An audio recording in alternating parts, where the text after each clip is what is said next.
it's I overtaken really now. don't want to be a part of this conversation.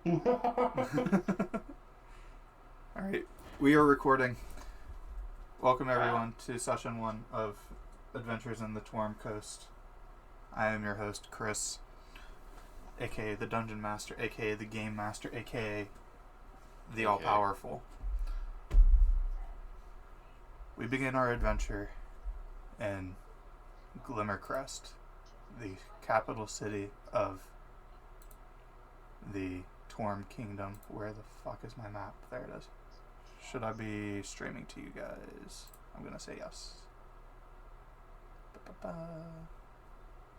Can I stream not League, please?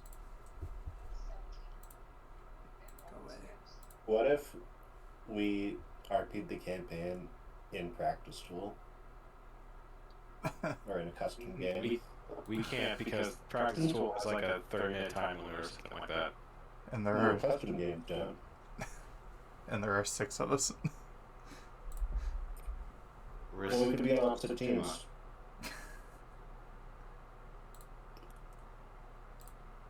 Stream screen, share screen. Okay, I am streaming. Glimmercrest in the Torm Coast, which is right here in the southern half of the kingdom. It is a cold and stormy and rainy night, and we are in a small tavern called the Lost Pint. And Noah, would you please describe your character for us? Describe my character. Yes. Yes. Sorry, I have chicken in my mouth.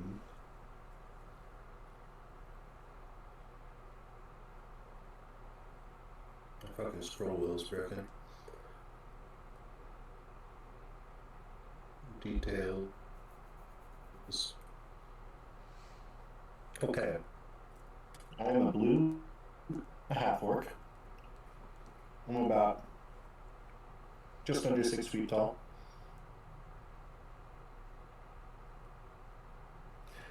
Look a little bit, not confused, but maybe perpetually.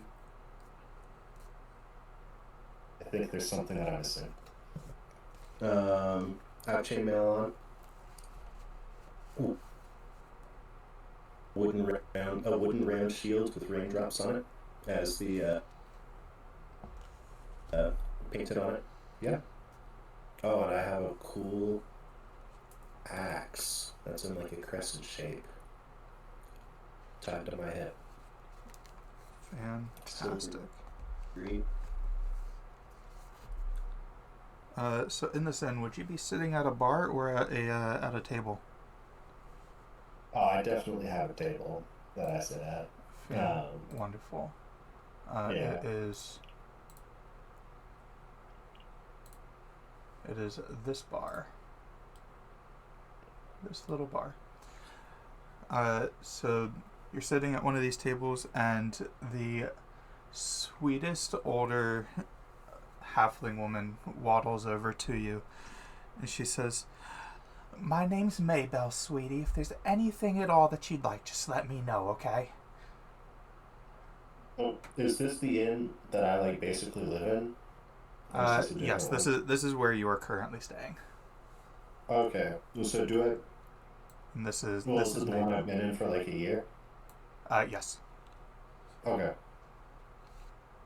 This is Maybelle. You know her well. Okay, sweet. And the thunder claps on the windows, and she goes, "Oh!" and rushes over and struggles to pull one of the shutters closed.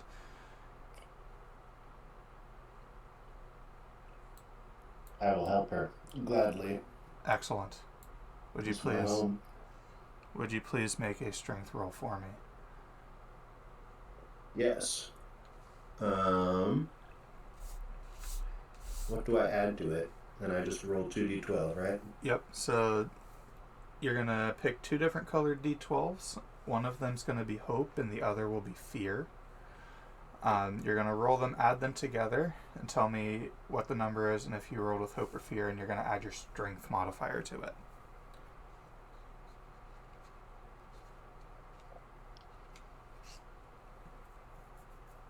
There's my strength. No, it's not plus 20. It's plus 2. I'm trying to do it in the app. No, fuck.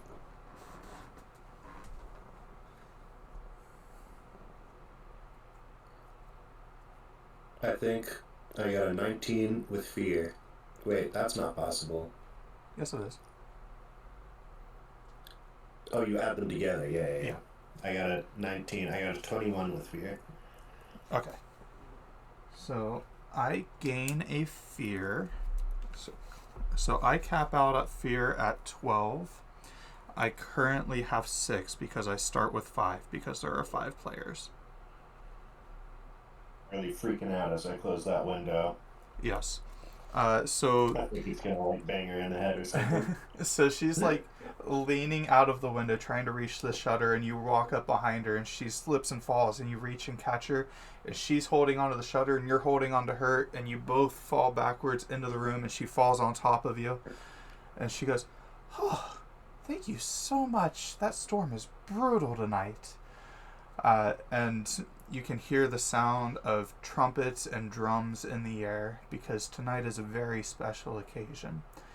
It is, in fact, the birthday of the Prince of the Realm, one of the princes of the realm, Lucian Atratian, first in line to the throne. And as you settle down into your seat to enjoy your nice night, because you weren't invited to this party, unfortunately, we are going to hop to the party where the rest of our cast will be. It is a enormous hall in the middle of the castle. This castle is, what did I name this castle? One moment, please. The Lion Keep is what I named the castle. A large, miraculous hall. Josh, your character is sitting somewhere in the back of the hall because you are a merchant and not a noble, so you were not invited to sit up in the front seats. Andre, you got a relatively nice seat up in the front. Ghost, you actually get to sit up on the dais because you are a royal guest here on a political quest from your people. And Hunter, you walk out with your mentor, Librarian Menthor. He is a almost ancient elven man. His got a long white beard, pointed ears. His beard goes almost to his belly button, and he's like slowly walking out from the door. Ever so slowly. Yep. So slowly. And he gets to here, and he addresses the crowd, and he says, "Thank you, everybody, for coming to what is a celebration in honor of His Majesty Prince Lucian Atratian." And he prattles on for a long, long time, with you standing next to him awkwardly. Ghost, would you please describe your character to us? Yes. She is a 4'9" fairy. She has a very wavy, long, like reaches about mid-back, white hair. Her eyes are just fully black. There's nothing there. No soul. She wears very, like, patchy, earthy colors. Leggings, like a loose top, kind of just that. Cool. She's pretty pale and has very freckly skin. Awesome. And what do you think you would be focusing on in this moment at this party that you maybe don't really want to be sitting through because you've been sent here with an important quest. Truly trying to focus on finding the king, and I need to talk to this man. Okay. Hunter, would you please describe Dandire for us? Sure thing. So, the man who's actually standing next to the ancient elven scholar is a similar scholar. He's around 5. Let's go with 5'8". Uh, white gray hair, somewhat tan skin. Seems to be wearing a surprisingly stuffy looking cloak.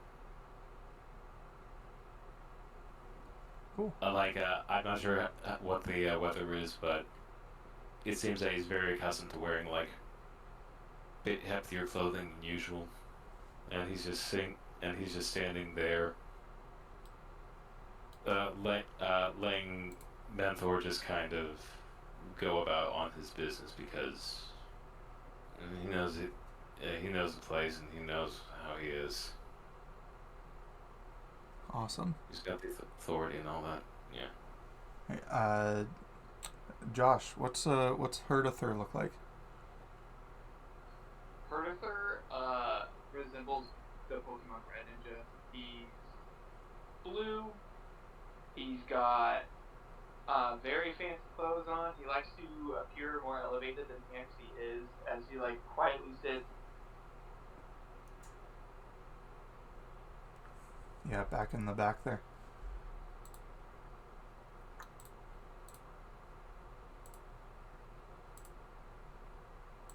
Let's see if I can't find you guys.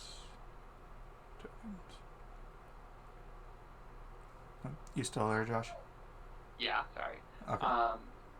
He's just kind of sitting in the back, kind of watching how everyone reacts to all the different things happening around him, taking it all in, seeing what everybody is doing while the man is speaking, and just trying to gauge everybody's reactions. Awesome. And Andre, what does Reese look like? Oh, remind me where I am? You are going to be blue circle number 4, and you are over here. Okay. Yeah, he's a slightly intimidating look, standing around 6'3". He's got dark skin with vaguely priest-like robes on, but not exactly. Seems to have a shaved head, but on a closer look, you can see it has low red flames bouncing off of it, matching his eyes. Very sick. And how are you spending your evening at the party? You chatting up the other guests? You chilling by yourself? Relatively silent, only paying attention to the people who are speaking in the center, and otherwise Awesome. not engaging.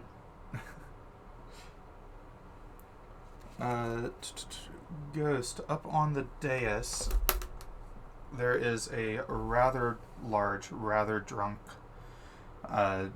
giant of a man named Ed Cooper. He's introduced himself to you about 4 times now.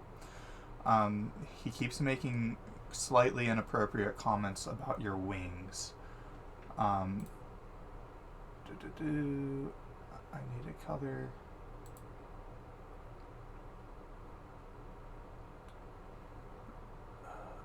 Okay. You're gonna be the blue number 3, and he is here, and he keeps leaning over the table at you, just asking you repeatedly. He's like, "Oh, your wings are so pretty. You think I could just touch them a little bit?" Please do not touch me. Oh. And he leans back over to one of his buddies sitting beside him. He goes, I didn't realize the Fae folk were so particular about their wings. And conversations like this happen for most of the evening, and eventually there's a big gong on the door, and Menthor finishes up his speech, and at the main entrance down here, Prince Atration enters, and he strolls up the center way, and Menthor says, "And finally, our guest of honor, accompanied by his father." And as he says father, there's a rustling of tables all around you, and everybody stands up in unison. He says, "King Titus Atration III, Lord of the Torm Kingdom, Protector of the Realm, Sanctified of the Virtuous, may he long live." And he walks in, and he is like 70 or 80. And so he's got a little cane. He is accompanied by one of his King Shield guards. Specifically King Shield Callum Landler. He is also a human who is following behind him closely. He's got silver armor with a red lion embossed into the front of the breastplate. And they wander up together until they take their seats behind their tables next to his son. He says, "And now let the feast begin." And he exits this way. Hunter, are you following him, or are you going to find a seat somewhere to eat? Is there any other duties that I need to be for Mentor? Nope, he is... You are pretty well dismissed at this point. All of your daily duties have been completed, and now you just get to enjoy the life of a noble. Well, I guess for the time being, I can just go ahead and find myself a table before they all fill up. Excellent. What side of the room you want to sit on? Let's go with the left side. Okay, I'll throw you at Andre's table. Right. And now feasting happens. Lots of merriment and joy. And from outside, you guys can hear faint amounts of screaming. Can everybody please give me an instinct roll? Everybody in the group. Okay, where are the stat? Um, Oh, back on. Never mind. Okay.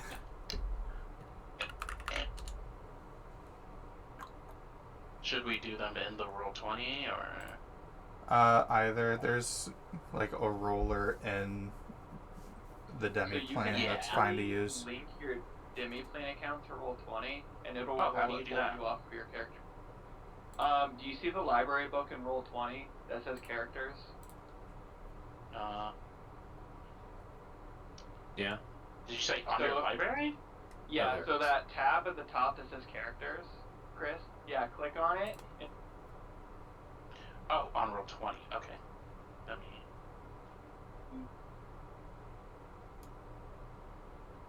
Yeah, I'm I kicked updated. myself out. Uploading my character into it right now. Characters, and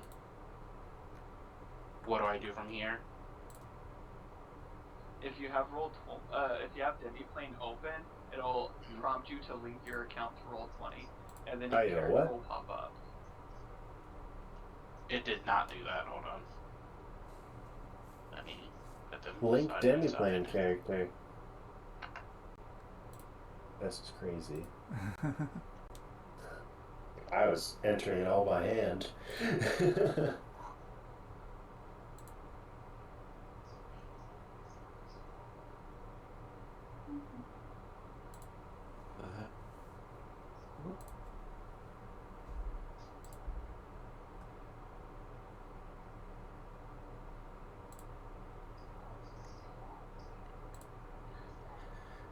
And logged in.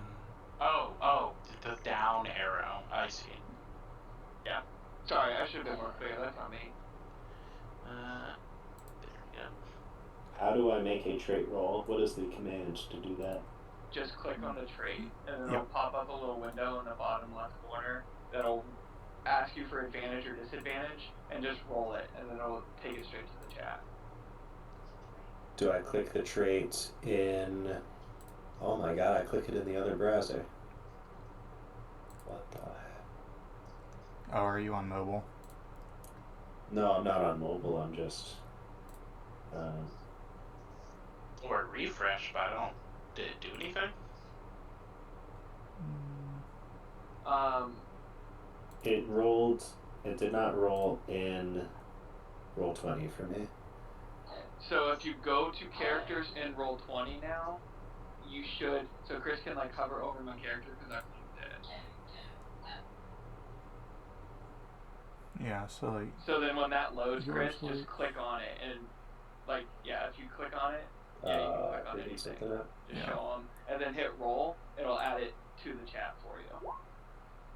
So I just rolled a 15 strength, or Chris did for me. Okay, I've got Dandire here. Oh, there's Noah's. How do you delete Wait. one? I don't know how to delete. That is cringe. I've been trying to because I've been messing with the characters this whole time, and I'm like, I have no idea how to delete all these I can random delete. characters I've made. Could you... Okay, thank you. Who is Abra Ryrex? Is that you, Josh?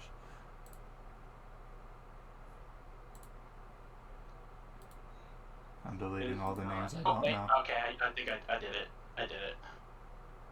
I have not done it. Yeah, that one is mine. You can delete.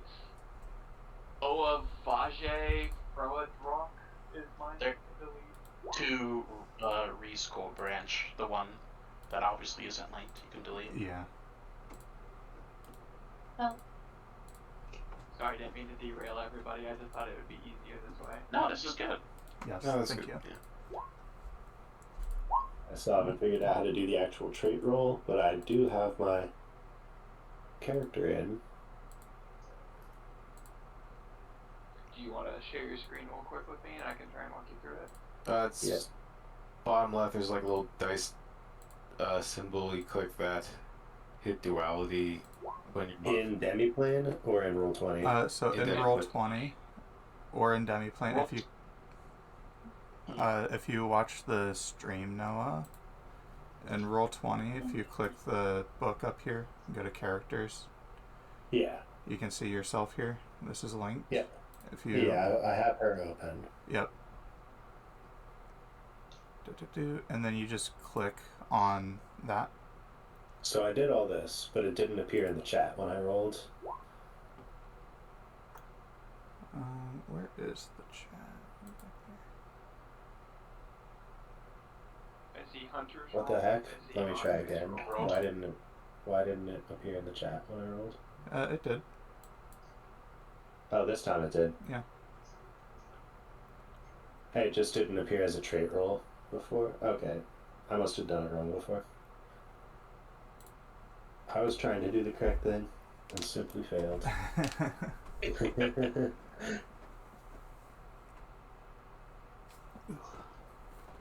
I think I may have done. I think.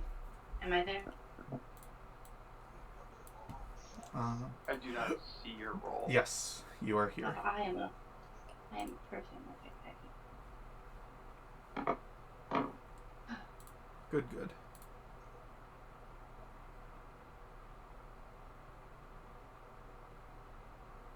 Alright, and then I need instinct rolls from everybody except for Noah. Actually, Noah, you can roll one too. I already rolled one and got Didn't a I- 3. I rolled Do one. you want me to roll again? Oh, I got a Nine. 16.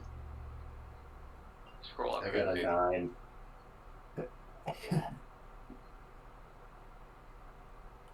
Oof. That's rough, Yeah. Josh. Alright, Josh, you are too busy to hear. Wait, why couldn't I see the rolls? Hmm? Do you have the chat popped up? Yeah, I do, but I only saw my roll. Did you all see each other's rolls?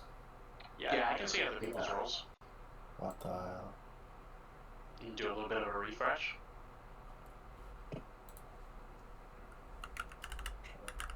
Am I doing this right? Nope. What the hell?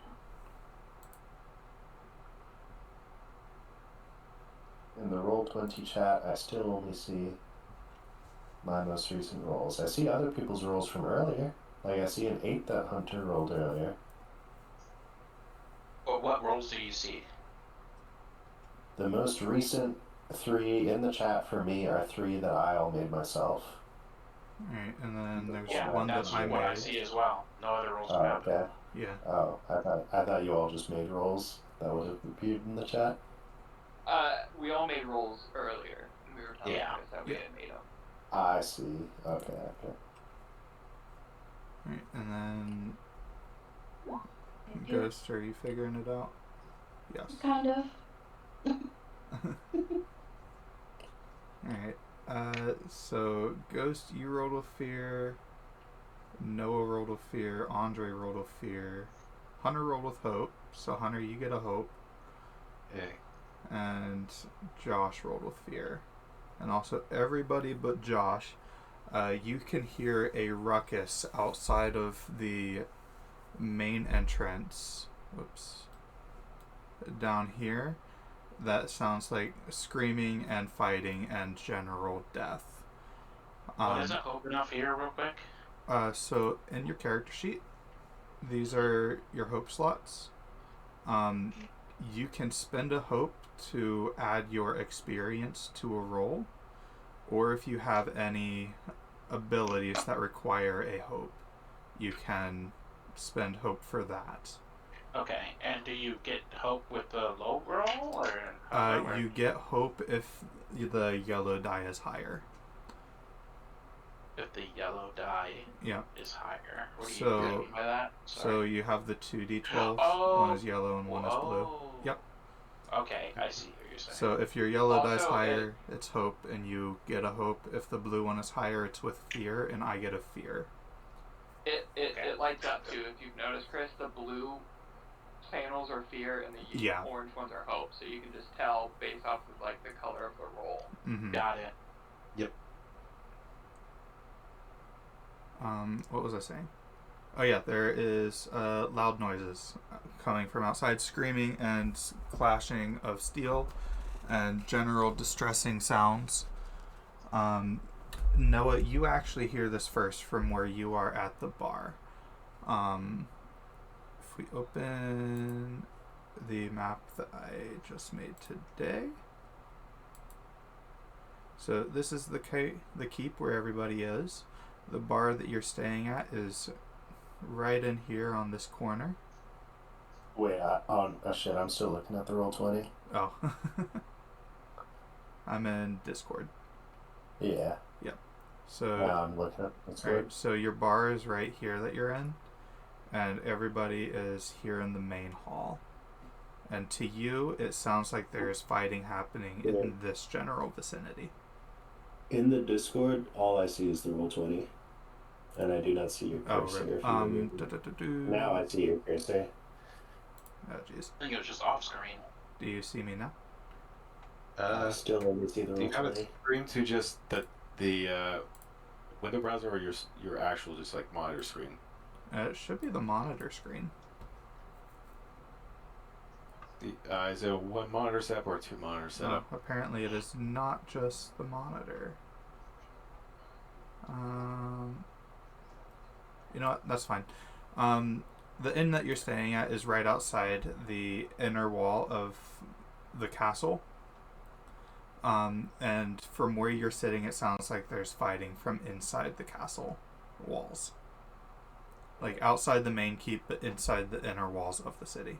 If that makes sense. Yeah.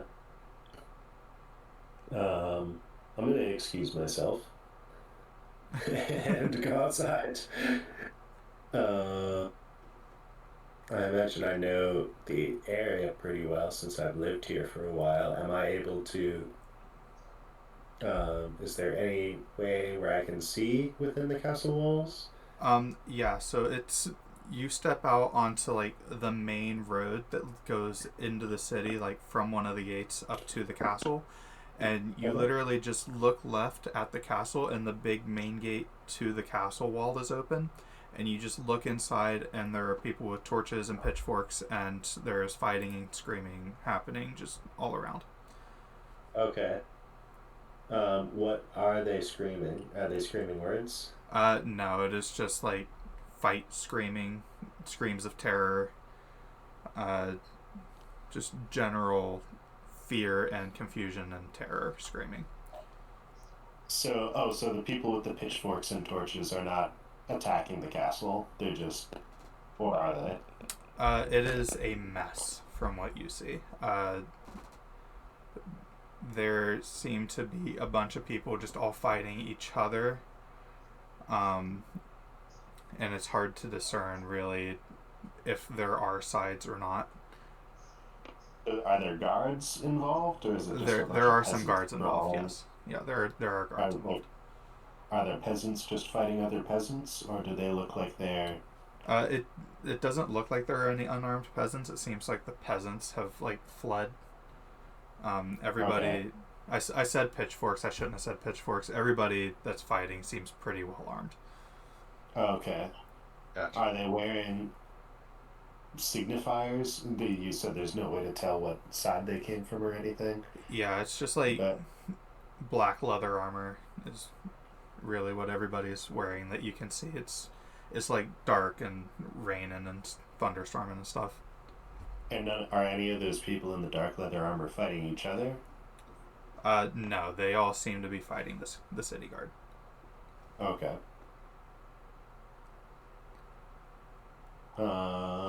I imagine the people with the dark leather armor are in between me and the city guard if they are trying to get into the castle. Is that right? Kinda. It's like a big melee, though. Okay, it's just a mess. Yeah.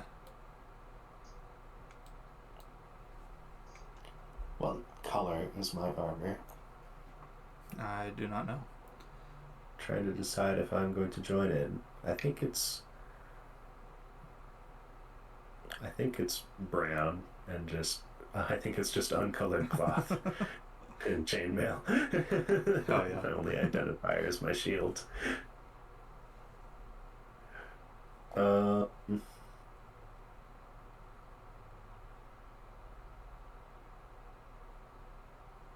Shit. I guess I'm gonna help the city guard. Hell yeah.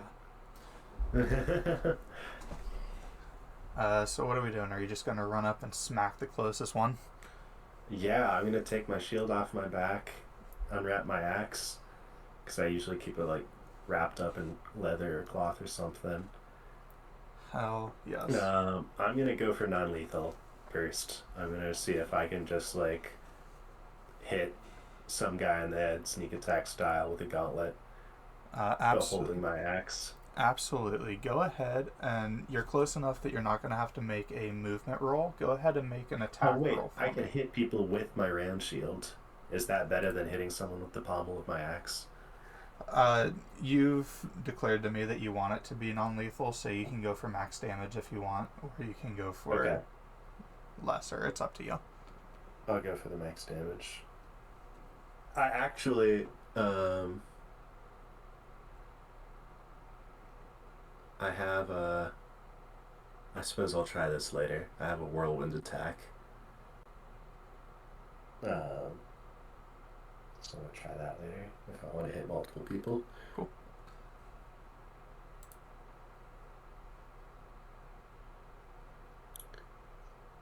Oh, I also have tusks that I can stab people with. Sorry, so you said I roll with strength?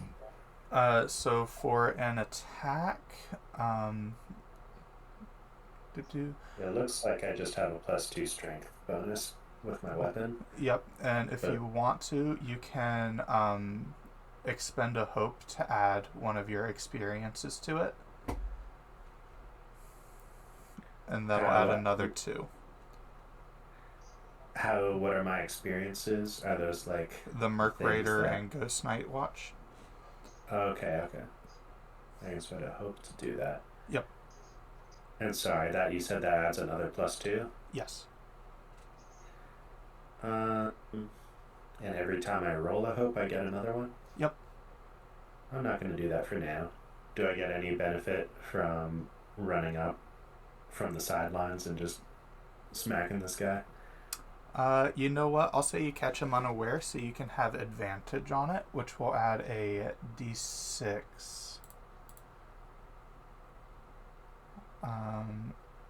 Which if you click on I see it. I figured out how to do it. Okay. Yeah.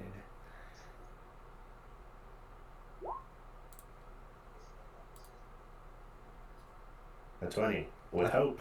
A 20 definitely hits, so you can give yourself a hope, and you get to roll damage. And I re-roll 1s and 2s because of my guardian trait. Nice.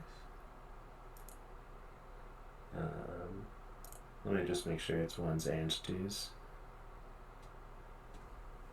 Yeah, I can re-roll any 1s or 2s.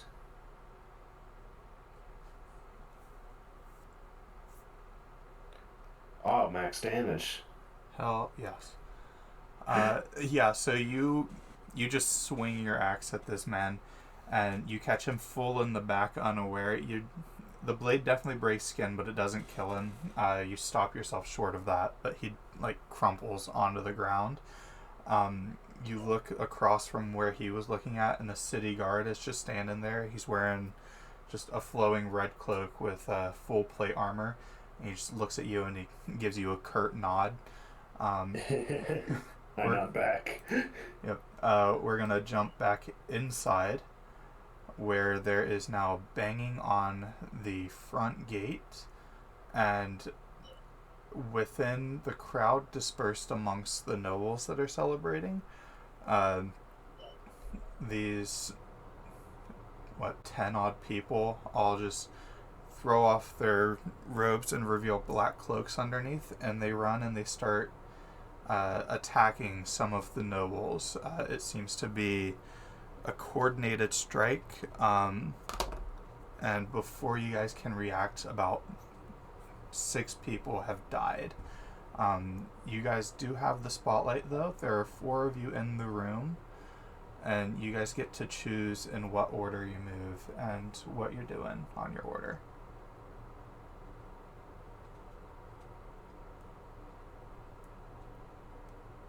Is it all the red guys? Yep, all the red guys are the baddies. Okay. I see.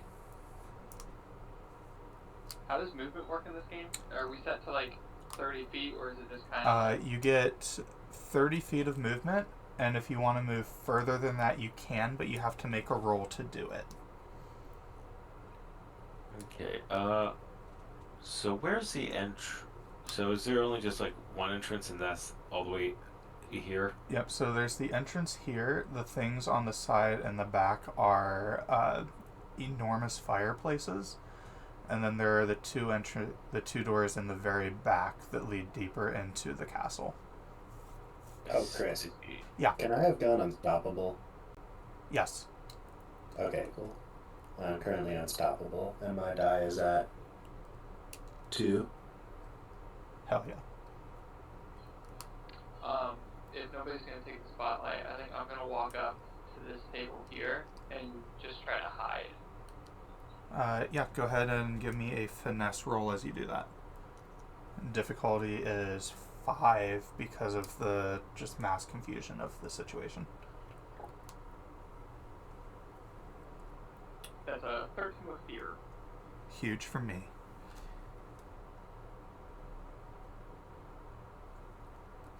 So the way that combat works in this game is you guys get the spotlight until you either fail the roll or roll with fear.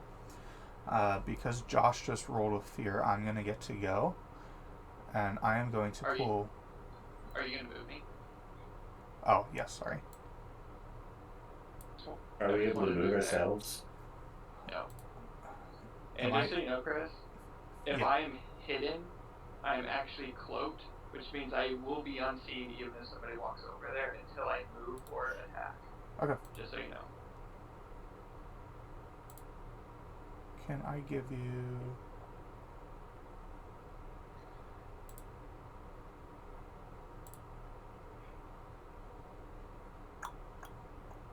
If you click on the token, you can give me permissions.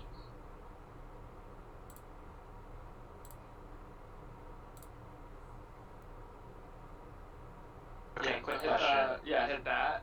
Yeah. Scroll down a little bit. Aha. Yeah. There you go. See? This one is Hunter. This one is Andre.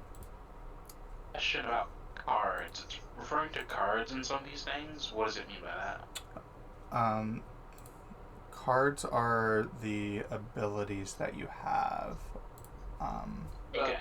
Physical game uses cards that you can keep for your class Yeah, abilities. I figured that, but I don't know what's separated into a card on my sheet. Like, what is a card? Is it the blocks or each ability itself? Hold on. I'm getting Noah a token. Already put one on the board. On this board? Yeah. I'm on the right. Oh, up here? Oh. Yeah. If you're looking at your character sheet, if you look under the domain effects, those are your cards. Yes. Your domain effects are your cards, and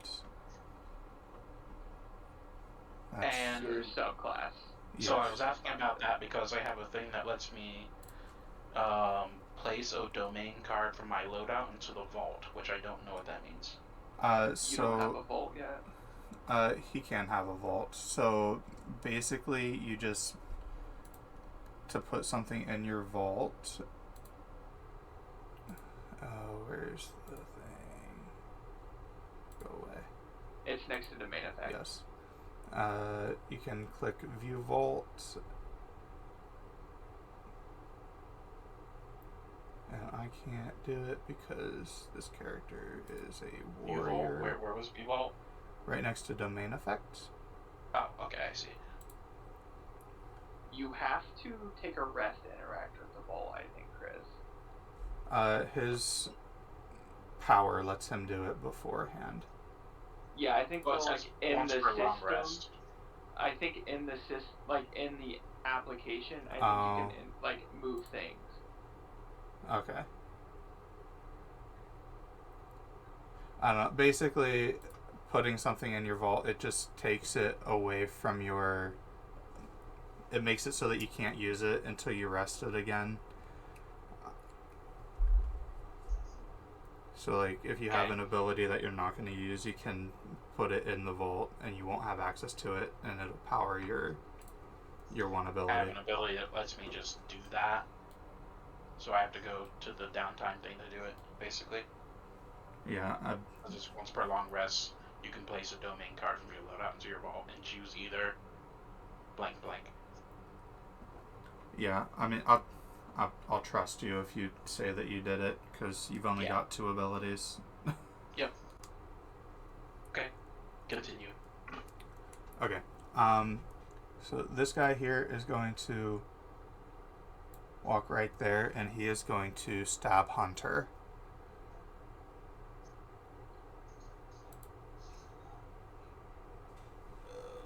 Where are my dice?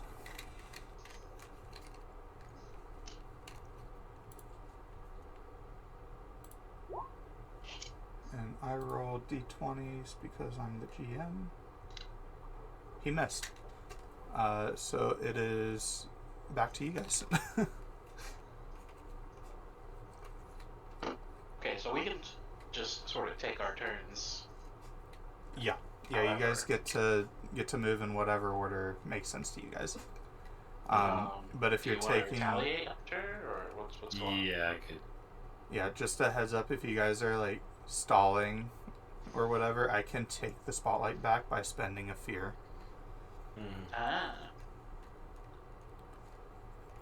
I'm never stall. going to use spell cut. Cast roll against a target within very close range. Or slumber. Okay.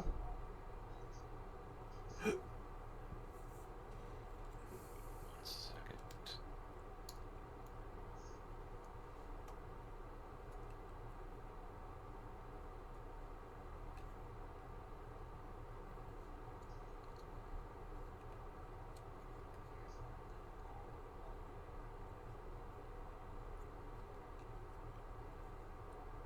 I had the tab open that close up on me. There we go. Spell. That. Hi, baby. Rolled an 8 with fear. 8 with fear. And 8 misses, unfortunately. Damn it.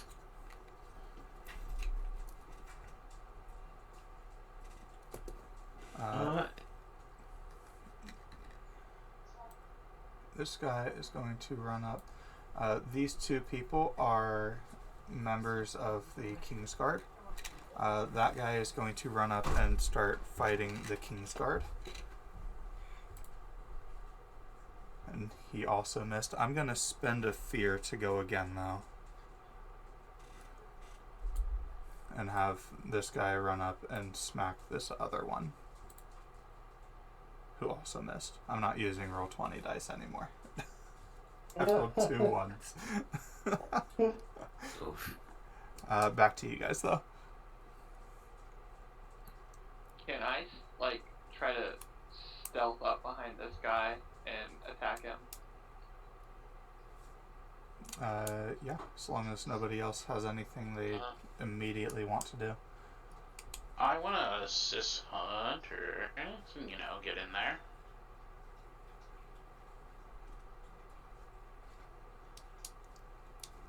You have control of your token.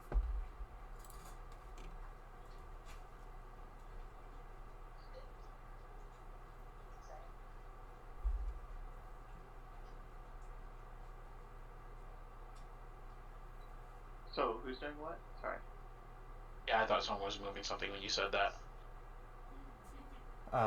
Well, if you were helping Hunter, I'll wait to do my little sneak attack. Yeah, I have these equipments that are hand runes. Very Okay. close. How does that work? So you just need to go. Very close is 10 feet of range, so you can actually hit him from where you're at. You just roll the where are you at? Right there. I'll try to hit this guy with my hand runes here. Yeah.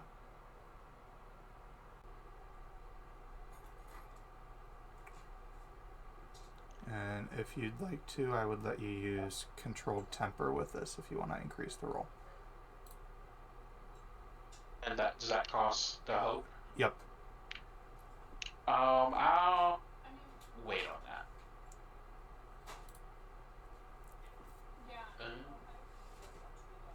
Okay, I'm pressing the button, but it's not working.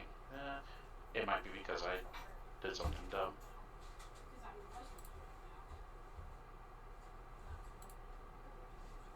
Let it load here, and then there. Oh, did you get it? Did it work that time? I do not see it. Oh, there it goes. A 12 hits.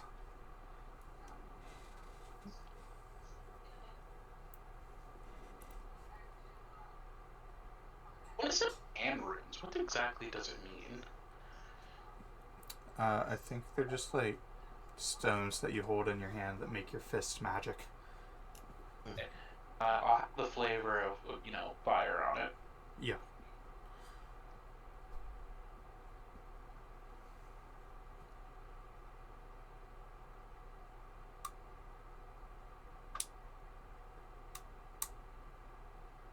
So now I get a hope. You rolled a fear actually, so I'll gain a fear on that. Fear? Yep. You rolled a 1 on the hope die and 9 on the fear die.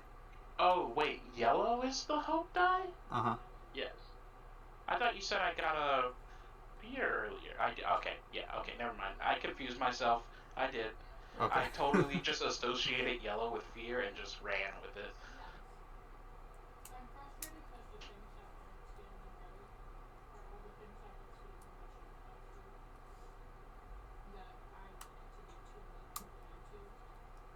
Are you rolling damage?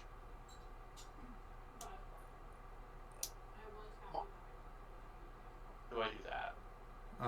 It is right underneath, or right beside your attack roll that you did.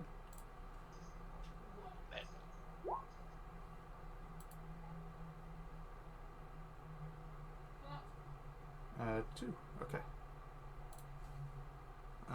2 is enough to kill this enemy. It's gonna move back to me though. Noah, I'm gonna stick you down at the entrance to the room. Epic. And these numbered red enemies are enemies? Yes. Is that right? Yep. Are we trying to protect the blue people or the rest of the party? Yes, blue is the rest of the party. The 2 dudes at the top are the king and the prince, and then there are some various Kingsguard and librarian mentor around. I just dropped my token down at the entrance. Well, I'm assuming is that's the entrance. Oh shit! I moved the wrong token. Oh. My bad. This guy is going to run up here and take a stab at.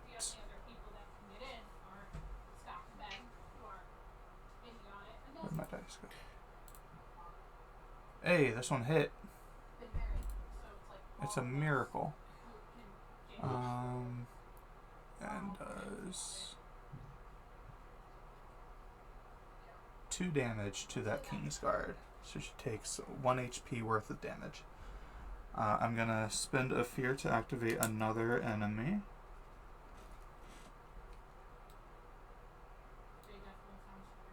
And this guy is going to run right up there. And I will send it back to you guys. I would very much like to no longer be on the ground. Okay. Are you just flying? I'm just up in the air. Okay. Just up out of reach of everybody? Yep. Kind of, please don't touch me. I'm going to be up here. Okay, that's fine. Air. Ceilings are definitely high enough to allow that. Josh, are you going to do your sneak? Yeah. I don't need any extra movement, so I can get there, and I'm going to throw my returning blade, but it's going to be like water forming from my hands, and I'm going to throw it. Okay.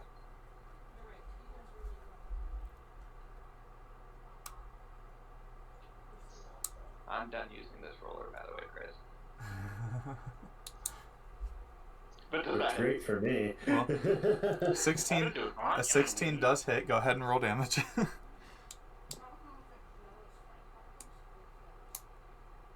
And a 17 is enough to kill. Just a 7. Let's not add numbers to this. Oh, sorry. A 7's enough to kill anyway. So. The game says it has 1 handful of gold. I don't know what that means. You have like 10 gold. Okay. We're using card numbers, right? Yes. That's what you said? Yep. Back to me. This one is going to move 30 feet here, and then is going to take a movement action to try to move the rest of the distance. She's going to get this far and trip, and she is prone.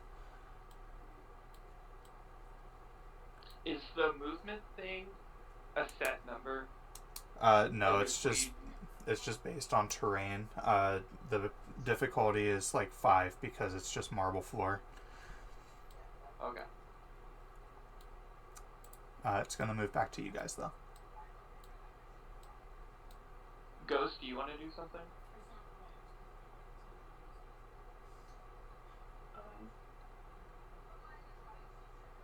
Or has somebody not gone yet? Did Ghost go last turn? Sorry. I think everyone has made some sort of action now. Yeah. You've made 2. So whatever we want to do here, you know. If I could just run into the room, that would be handy. Because when I get next to somebody, that's when I start go actually ahead. being You can useful. Go after 4. Go after 4. Yeah, that would. Well, when I'm next to an ally, but also I'm pretty good when I'm combatant. 4 is on the way to us, right? Yeah. Are the So black that's dots on the 35 map, feet away. like, I'm not able a to get pillar, that far. Chris? Is it Yeah, like okay. the black dots are pillars. Am I able to get that far, or is 35 feet too much? Yeah, you will move that far. Go ahead and make a movement roll for me. So just roll a your duality dice. Agility, yes. Sorry, that's the word I that I get wanted. myself 0 agility. It's okay. Your difficulty's 5. I got a hope. Huge. Okay. Give yourself a hope, and you've covered the distance, and you guys still get to go. You want to pull up on your movement? It'll be pretty thematic. Yeah. Too. Smack him. I can smack him. I'm gonna. This guy, I'm just, now that I see what they're up to, that they're up after the royal family, I'm just gonna try and cut this guy's head off. Hell yeah. I already forgot what Unstoppable does. I think it actually just makes it harder for them to hurt me back.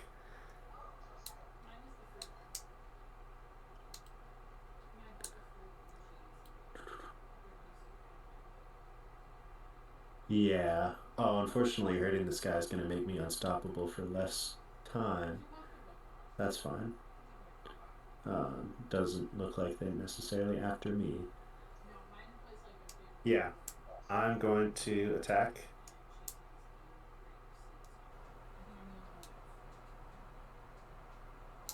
I hit roll. Yep. Hope again. And I'm going to spend that hope I just got from doing that.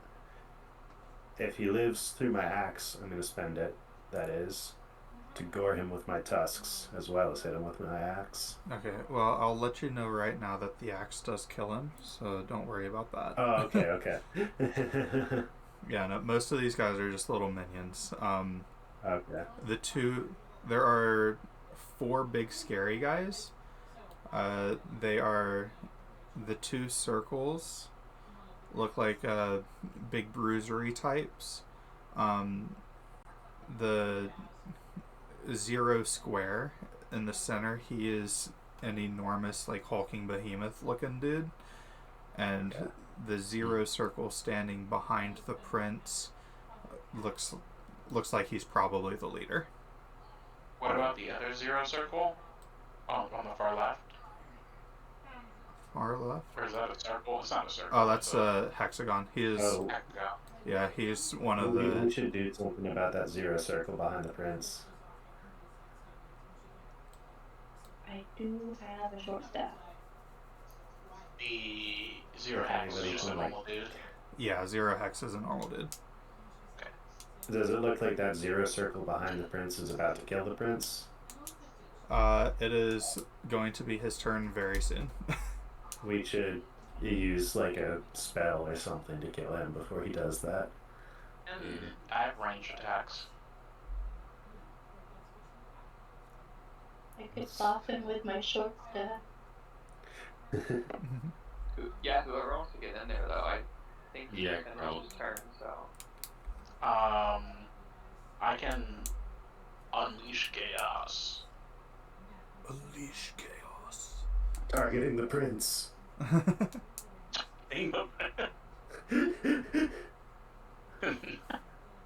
Little out of range for my spells. What is far range? Far range is 60 feet. Okay.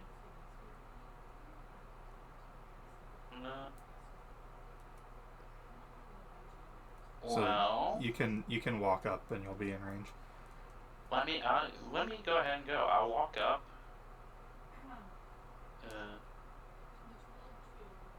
Do we all have 7 stress slots? I do not. No, it's different based on class. Okay. That's, yeah. So I have a thing that says I gain an additional one, and I just wanted to make sure it was actually in there. Chris, did he kill four hexagon? Yes. Or... Yes, he did.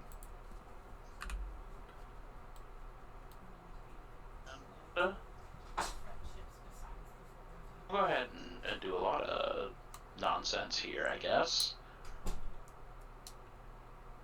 Do I have to... Okay, for Elementalist, do I have to spend the hope before I make the attack to do bonus to hit or damage? Yes. Okay. Let's see.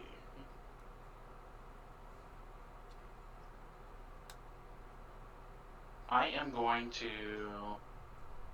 So if I try to channel Raw Power, which is the once per turn, or not turn, long rest, put a domain card back in the vault, does that end my turn, or can I continue to do things? You can continue to do things. Your guys' spotlight ends either when you fail a roll or when you roll with fear. Okay. I am going to domain... Put my domain card Rune Ward into the vault to enhance a spell's damage. Oh, you should use Rune Ward before you vault it. Oh, I can do that? Yep. Oh, well, I'll do that then. Yeah, go ahead and give yourself the ward first, and then vault it. Yeah.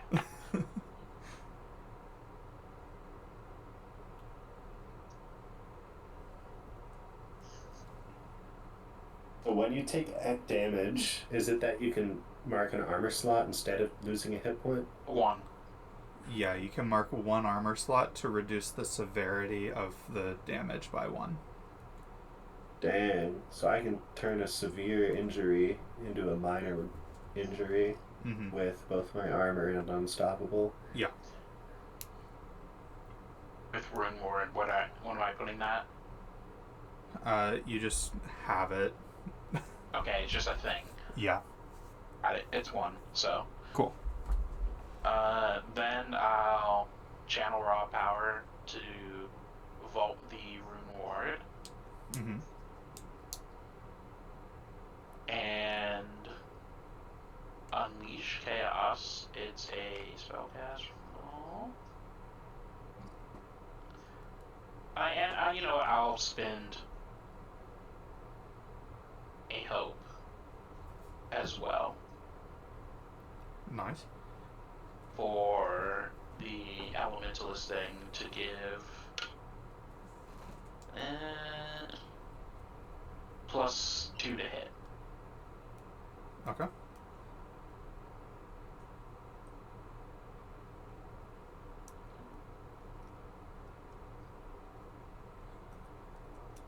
So I have a total of +4.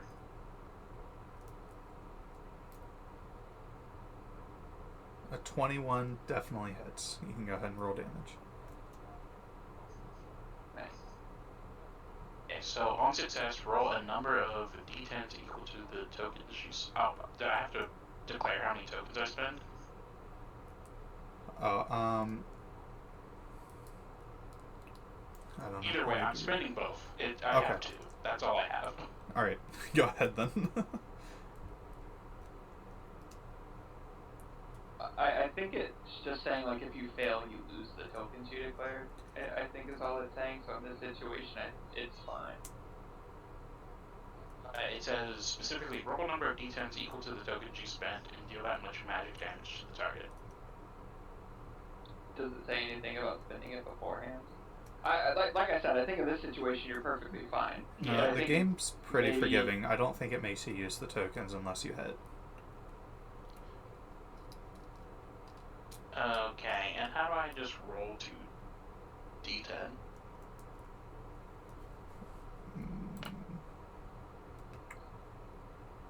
You could just roll 2d10 off, like roll 20 on the side there. If you see the little dice indicator near your left side. You can just.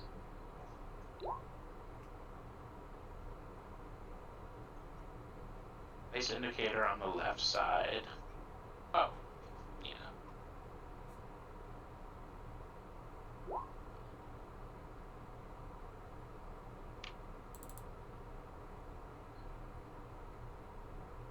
There, I did it.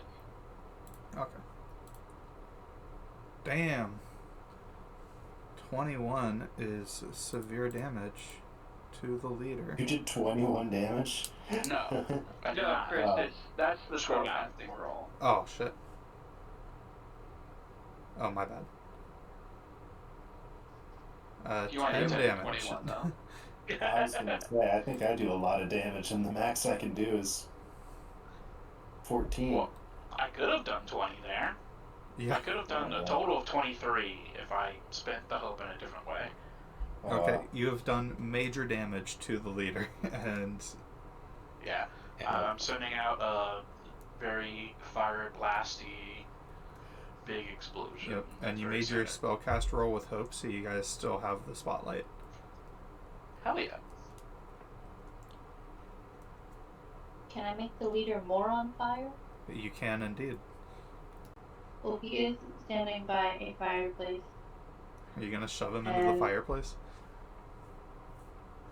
Maybe. Just a nice little jab with the short staff. Just like, come here, let me just push you in there a little bit. If you... Yes, that. Okay, so if you want to push him into the fireplace with your attack, you can do it, but it'll be disadvantage on the attack roll. Or you can just do the normal attack roll with the staff. I'll do a normal attack roll. Okay. Can you only hit people adjacent to you, or how big are these squares? The squares are 5 feet. It depends on what your range is. For you, I think everything is melee, so you have to be adjacent. Okay. Andre's weapon is very close, which is 10 feet. Okay. What is your weapon, Andre? What's that? Andre has the hand runes. Okay, so is he kind of just like microwaving people? From what I've gathered, yeah. Correct. Some what was her title? The fucking Iron Witch vibes adventuring. Iron Bench? You remember that? How she sent pigmen after us? Never mind. I don't want to bog down the session. Alright, so Ghost, your weapon has a range of close, which is 30 feet, so you can blast him from where you are, up in the sky. Sweet.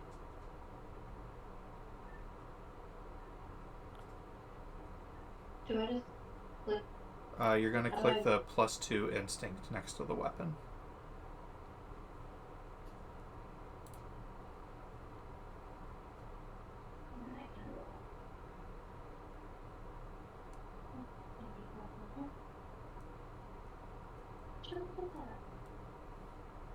A 19 hits. To roll damage, you'll click the 1d8 + 1 next to it.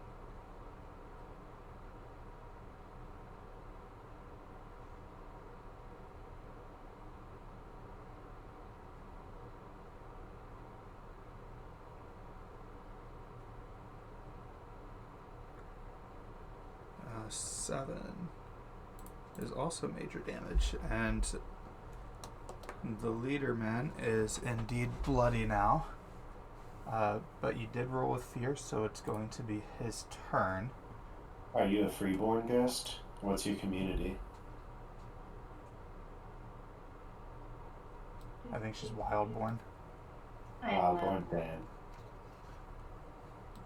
Maybe sneak quiet. It is his turn, though, and he is going to try to stab the prince.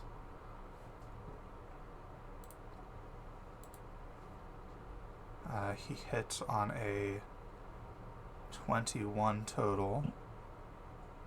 Oh, sure. And he has a d8 plus 3 damage. So he's going to do 5 damage. And I'm going to spend a fear to move again. Does the prince look like he can, like, take that hit okay? Like, yeah, he is. like... So the prince and the king are in, like, their ceremonial, like, look at me, I'm fancy, like, plate armor sort of deal. It's gold gilded, very, very nice looking stuff. I guess, like, does it look like the prince has been stabbed before? Like, is he used to combat? Yes, he is a castle trained warrior. He is very capable. This guy is going to move here and try to stab at that King's Guard. And hits on a 19 and does 2 damage to that King's Guard. Back to you guys.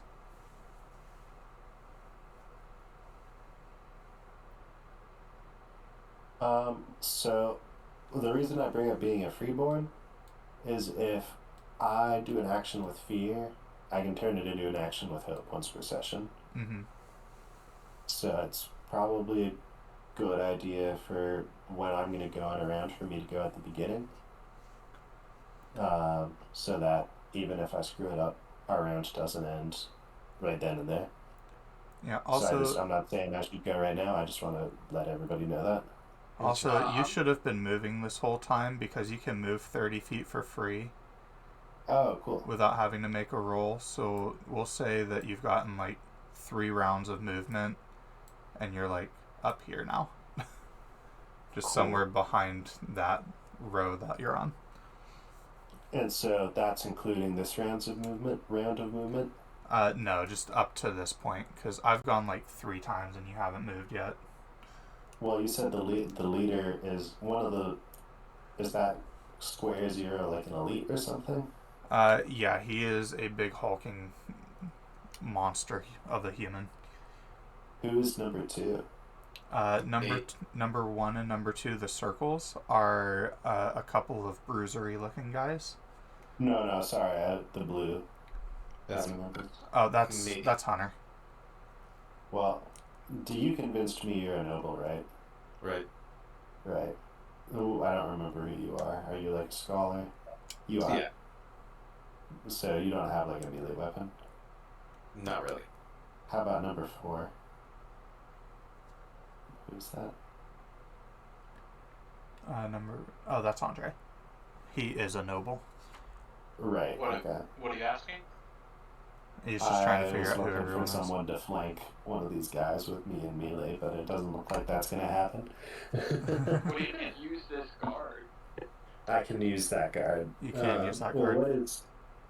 What is, how do I ping? Oh, yeah, that thing. What's that? That's another guard. That's another guard. Yep. How do we feel? Does flanking help? It gives you advantage. Which adds How do we feel D6 to the about roll. me running up and flanking with that guard?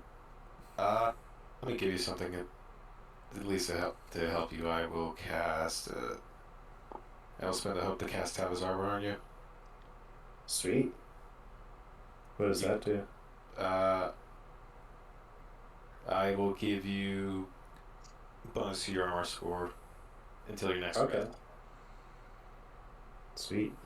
Well, I'm hoping to soak a hit in this next round because I have what's it called? Unstoppable going on.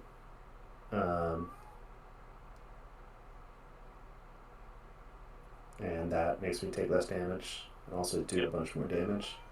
Go for it. So I'm gonna go up here. And I'm gonna smack this guy. Hell yeah.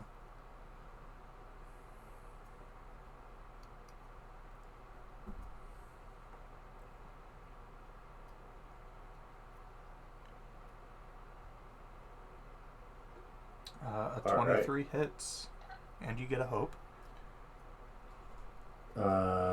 Is this just a mook or is it a guy? Huh? Is this a mook, like a pretty like a minion? Oh Or is no, he he's a dude. Like he's a pretty dude? big. Yeah. Okay. So I do 10 damage with that, and I'm gonna spend with my axe, and I'm gonna spend that hope I just got to gore him with my tusks as well. Okay. 10 damage.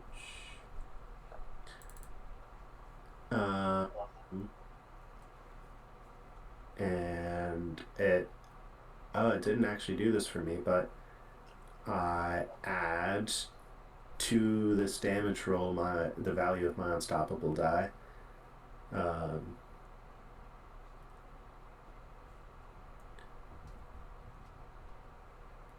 Oh, actually, I shouldn't gore him, or I'm not going to be unstoppable anymore. Yeah, I'm not going to gore him.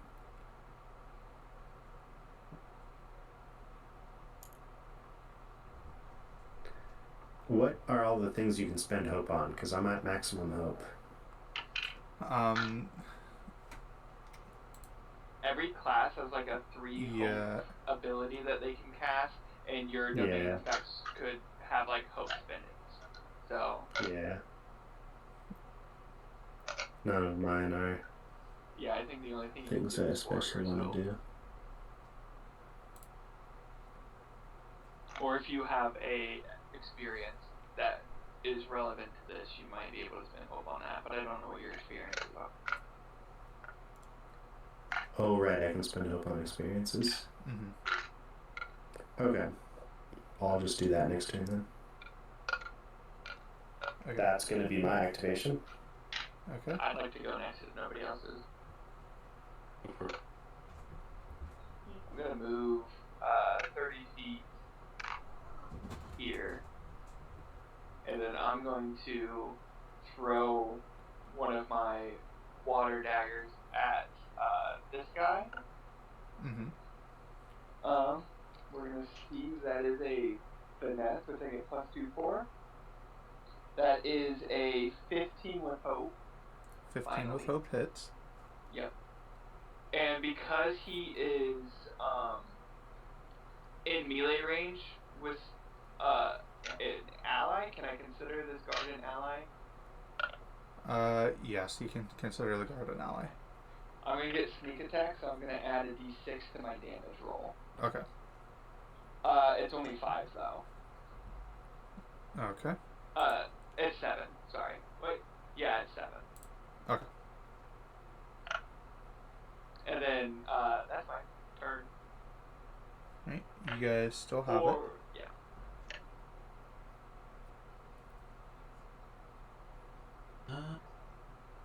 Do you want to do something, Hunter?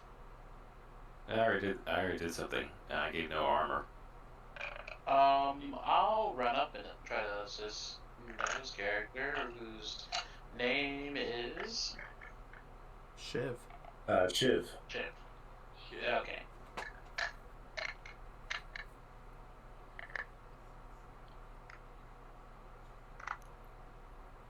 Okay, yeah, right there. Will I get the bonus from flanking from here, or how does that work? So they are being flanked, so they are vulnerable. So you get the advantage, yeah. And what was the advantage? It's a +6. +6? Or add a d6, sorry. Not a +6. Oh, okay. Yeah. There's an option when you click to roll to add advantage. Yeah. I'll use my hand runes again to cook them. Mm-hmm.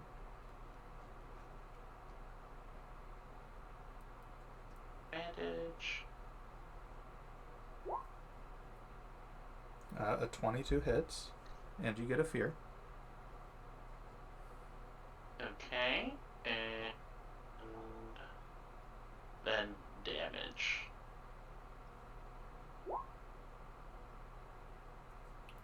9. That bruiser is bloodied. You guys still have the spotlight. If nobody cares, can I go again? Sure. Hey, I feel like we should try and kill their leader again. I'm gonna run up here, and I'm gonna cast Rain of Blades, which I'm just gonna rain, like, water shurikens down, and these two guys are considered vulnerable, right? Because I get an extra D8 if they're considered vulnerable. They are not vulnerable because you're not flanking either of them. Okay. Well, still, it's still 2d8. So I'm gonna go ahead and roll that real quick. That is, it's only a 7 with fear, so I probably don't hit him. No, 7 with fear misses. Okay. Cool. That was my whole move. Sorry, guy.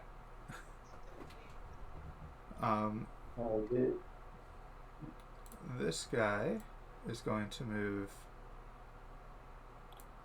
to there. I'm gonna spend a fear and have the big one flank Noah.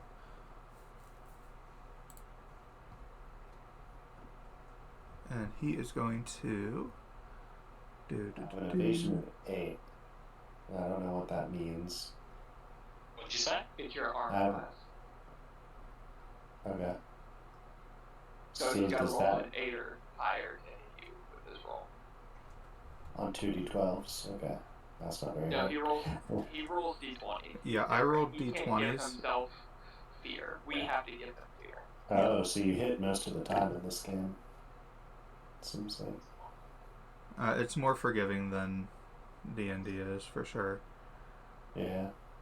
His minimum is lower than ours because we're rolling 2, so like we're guaranteed the 2 up. So, I mean, his first 3 rolls were 1, 2, 1. So yeah.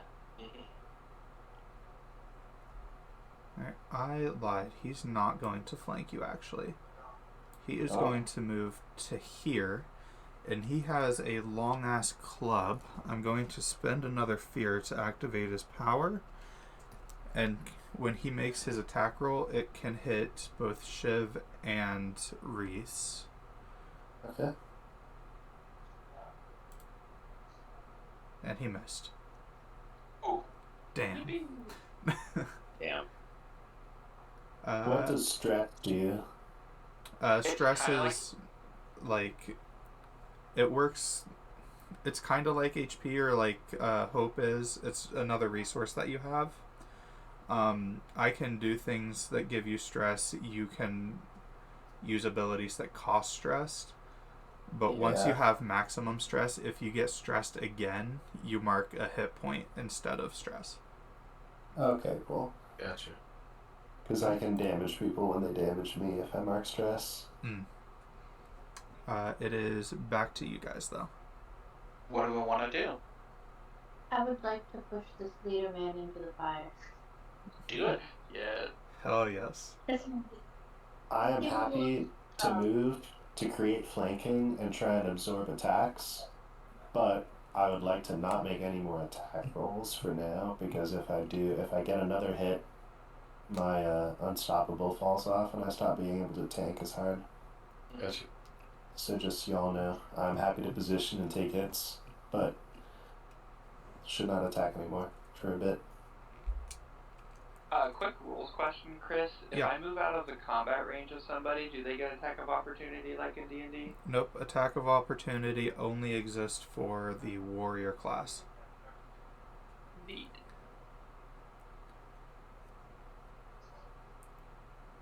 I say we go with the fire pushing and then move down from there.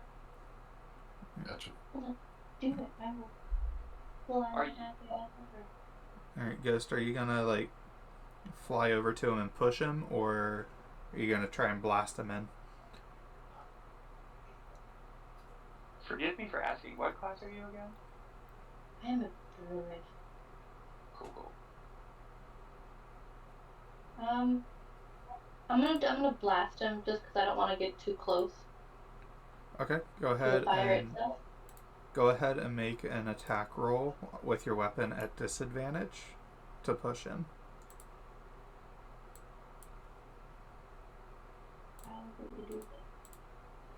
When you click the roll button, there will be an option to either add advantage or add disadvantage, and you'll do it on that screen.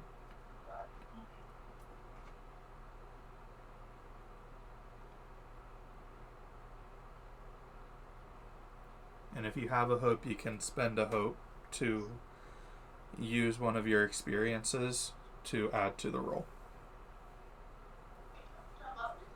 I do have one hope. So do I still click the instinct on the short staff? Yes. Okay. She ran over there.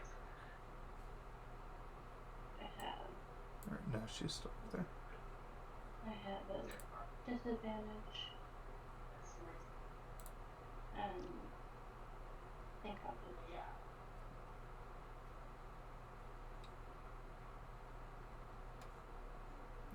A 9 unfortunately misses. so. A 9 missed on who? The big guy? On the leader, yeah. Leader? Mm-hmm. Yeah, it rolled with fear. I'm going to say that he saw what you were trying to do and is going to take a step forward. So he's not standing next to the fire anymore. And he is going to use his ability. There's more where that came from.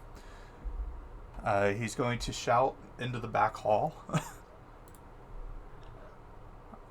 Rude.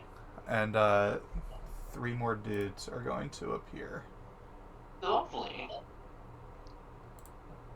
Sorry, fam.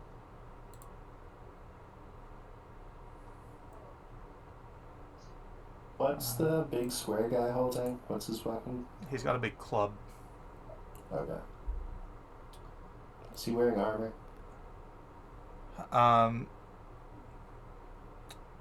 Yes, he looks like the hardest one to actually damage of the people that are in the room. Oh, okay.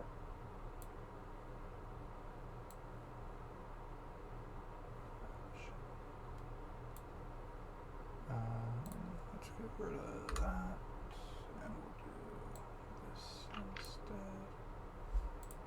Okay, and then the leader is going to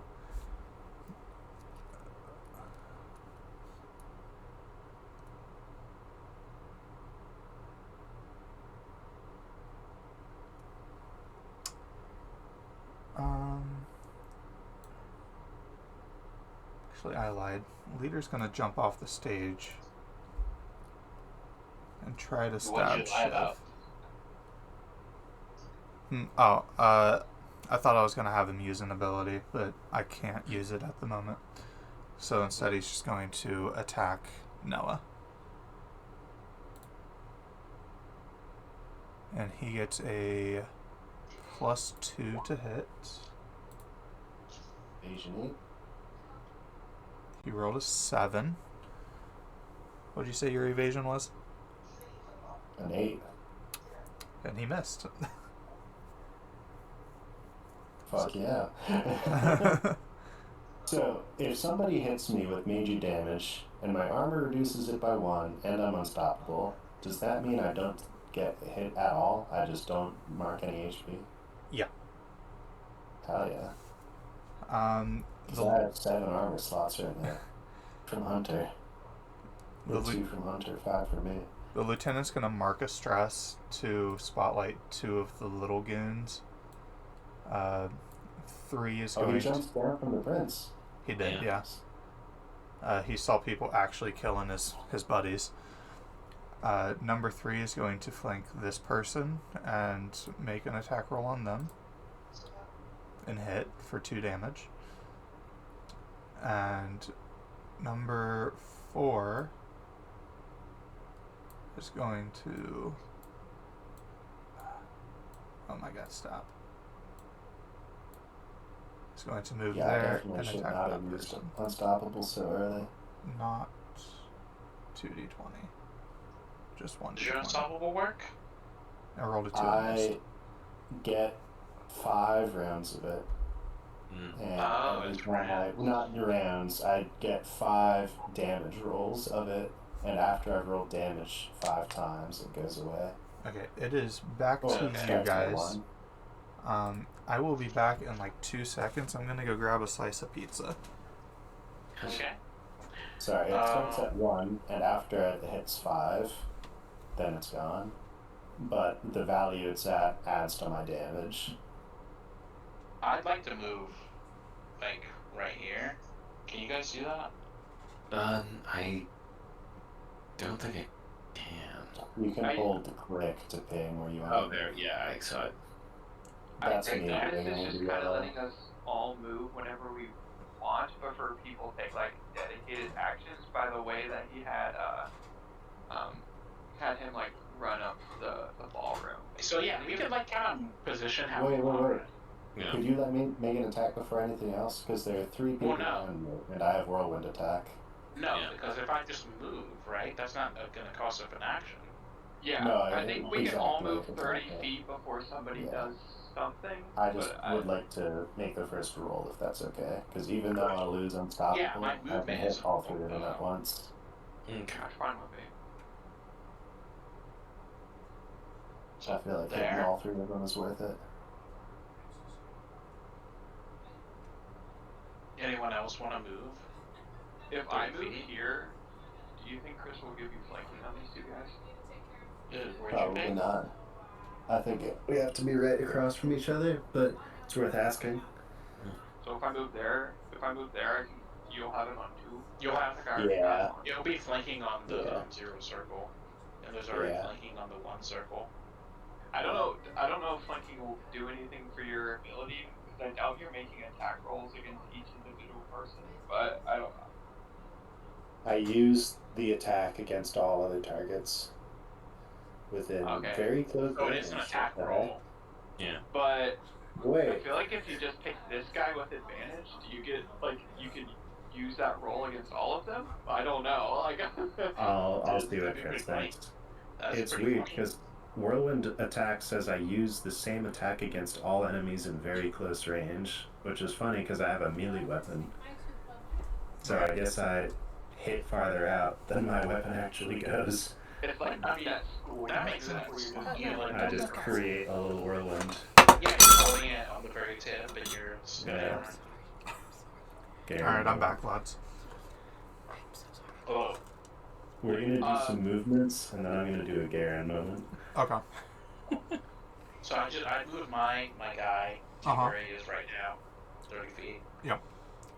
Is anyone else moving before the spin? I want to Dedicating wait for the myself spin to- so I can like power push someone or attempt to power push someone. I'm moving, like, adjacent to 0 and 2 here in the hopes that I can give Shiv advantage on 0. Ghost, are you moving? I think I should. Oh, wait. Actually, consider moving somewhere else, because if I move here, I hit 4 enemies instead of 3. Then I will just stay where I'm at. That's still flanking, right? Don't know. Well, Chris, I don't know if this is what you meant, but can we all just move on our spotlight, or can we only move, like, if we're the ones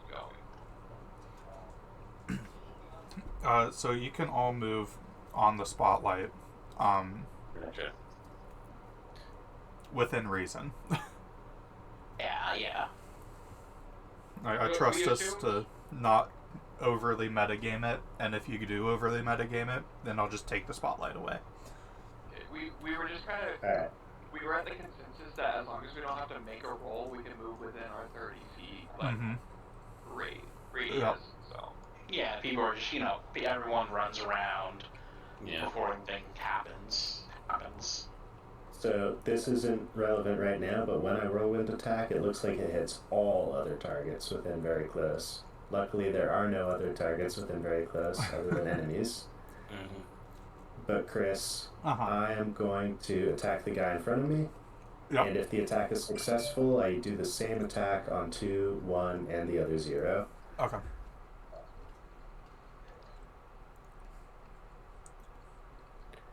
And I'm going to spend a hope to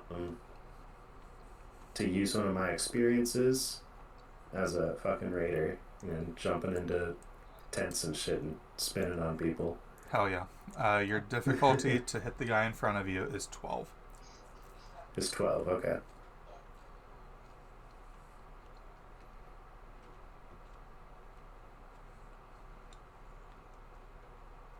And nobody, I suppose if anybody moved to behind him, I would be hitting them as well, so it's probably not worth it. That's true, yeah. Hear me out. I have 13. I got it. 17 hits? I got it with fear. I'm gonna mark my unbound to make this action with hope instead of fear. Yep. And this is a D8 plus 5 damage to all 4 of them. Big. That was pretty nasty. So I rolled a 3, so it's 8 damage to all 4 of them, unless you want me to roll damage separately. Nope. And my unstoppable falls off. Okay, so the leader right in front of you, would you please describe how he dies?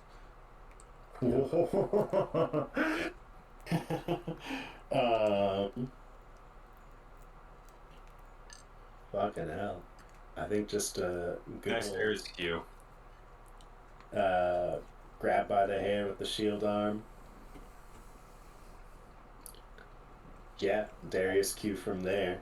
Just hold the axe out onto the arm, slash, let go, continue the spin. Hell Darius yeah. Q. The leader is dead. And you guys still have the spotlight. Who's the next strongest? The guy in the square? Yeah. The 0. I would like to take it if no one else has anything. Go for it. I'm gonna mark a stress on Unleash Chaos to replenish it by 2 tokens.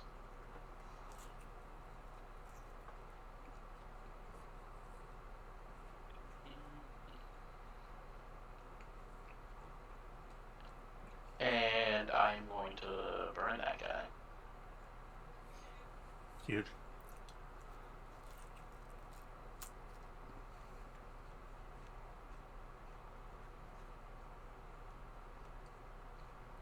Getting water. Be right back. Okay. I do not have advantage, right? No.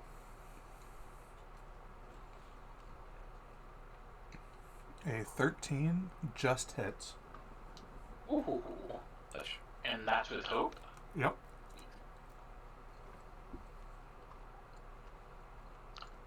That damage. Who's being attacked right now? I'm so sorry. I'm attacking the square. 0. Cool, thank you.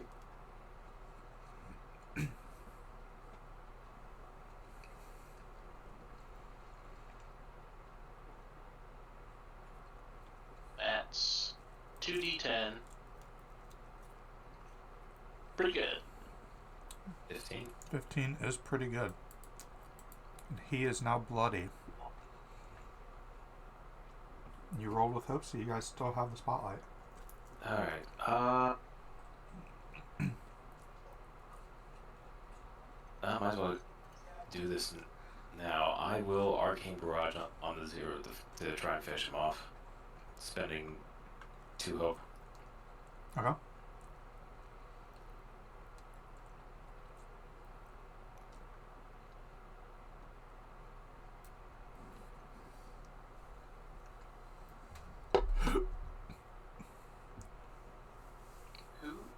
Who can bolt their cards? Andre. If you click on the name of the card you want to vault, it brings up an option that you can send to vault, just so you know. Oh, awesome. Okay, I just did it. Hunter, what were you rolling 2d6s for? Was it just for damage, or do you need to make Yeah, it's flat damage. It's a magic missile, basically. Oh, okay. Gotcha. So, what's the total damage?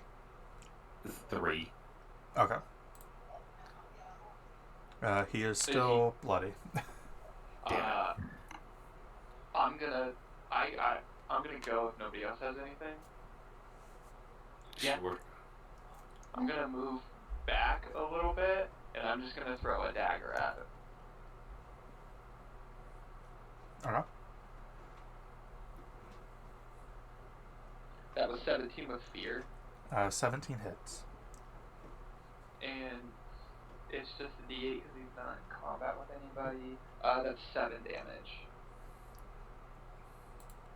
Okay. He is 1 hit point away. Neat. My turn. I am going to spend a fear to activate a cutscene. Is this a video game? Yep. So our two friends up here on these steps that are both fighting two little goons, they are all going to kill each other. It's like stab, stab, stab, stab, stab, stab, stab. So 4 goons and 2 Kingsguard off the map. And back to you guys. Okay, that at least clears things out.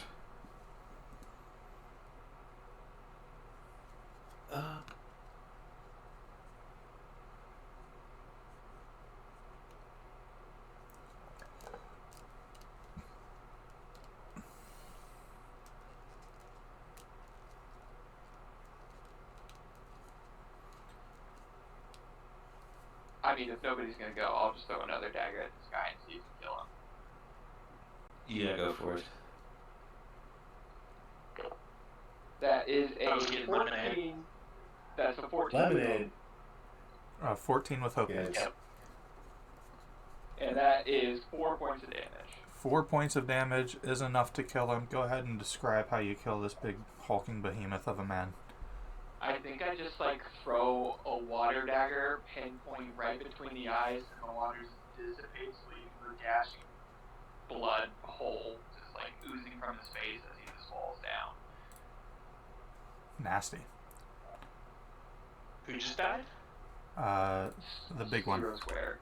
Big guy. And it was with hope, so somebody else can go now.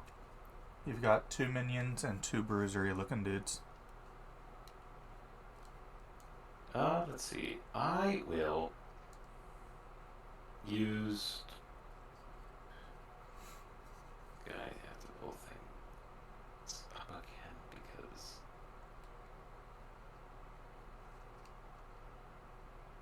I'm going to. Trying to attack. I could run up with you. I could just do it at range. I think I'm gonna spike one of the goons. I think the one over. Yeah, this one's over there is good. That is the hurt one. Yep. Let's see. Gonna run up here for you. That makes him vulnerable. Yep. I'm rolling against. I'm going to Ice Spike, use it as a weapon, make a spellcast roll against the target's difficulty.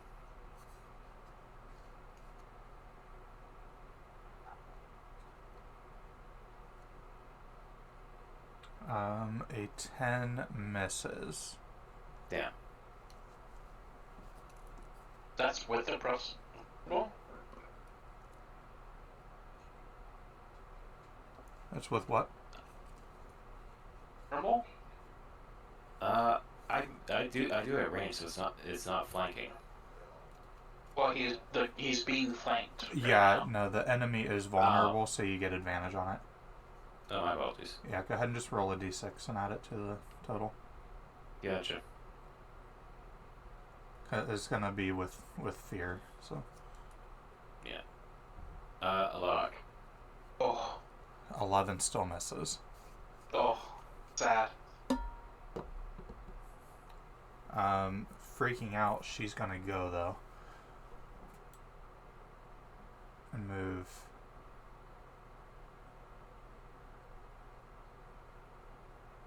Here. And she's just gonna take a swipe at you. Oh, good. did she? She crit. Oh shit.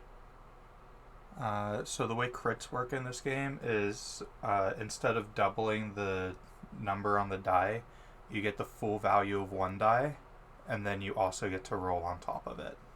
Her damage is a d4 plus 6, so it's going to be a d4 plus 10. So 12 damage. Okay, how do I mark damage? How does that work? So in your character sheet, you have your damage thresholds. What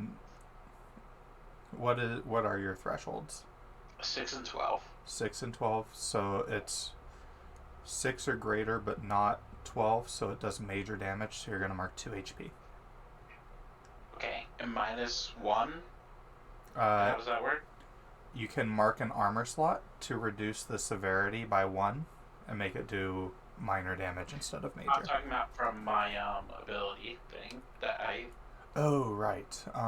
Let me read Rune Word and see what it says.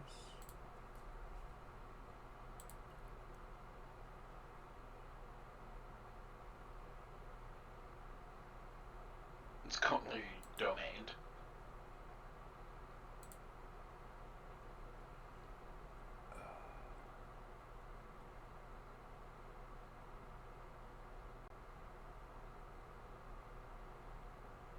So that's just on the damage. So if it doesn't reduce it to a minor. Yeah, so it reduced it to. What did I roll? 12, so it reduced it to 11, which will still be major damage. But it's not severe damage because 12 was severe damage, right? Where'd it go? Because I'm 612. Yes, 12 would have been severe damage. So it reduced it to major. And then I can mark an armor to reduce it to minor. Yep. I'll do that. Okay. So you take 1 HP and 1 armor slot. Yep. And it's gonna move. Actually, during his action, the king stands up and screams, "Leave one of them alive for questioning." And now it's gonna move back to you guys. And these guards are gonna move in. I would like to take a little hexagon man number 1 behind this pillar that I'm at. Okay. And just whack him Sick. with my short staff. Nice. Go ahead and make the roll.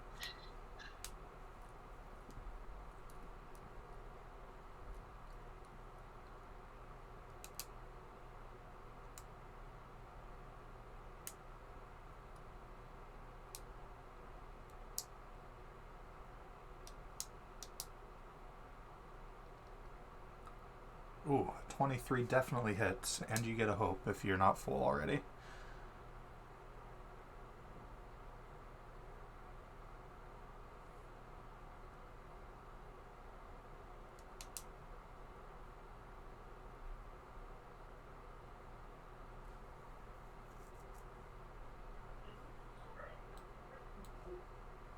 The snacky stick does work.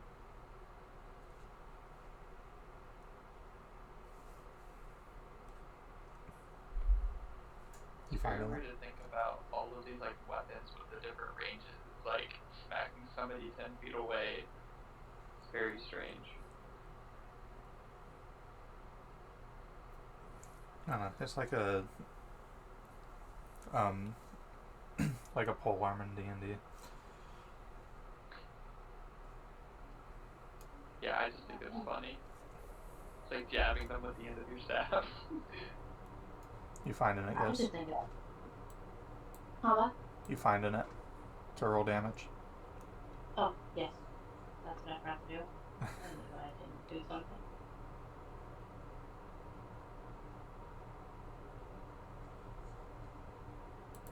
Nine is definitely a kill.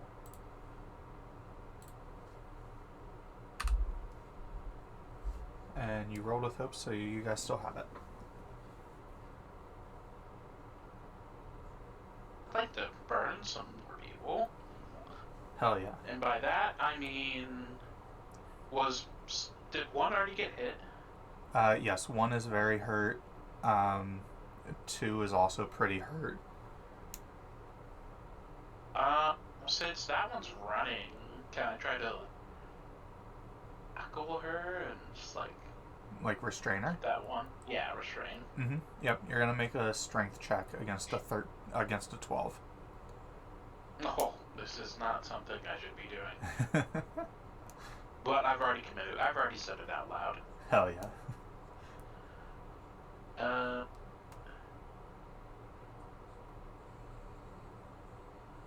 But roll. 15 succeeds. Hey. You have her restrained. She is very hurt. She will not be able to move or attack you unless she can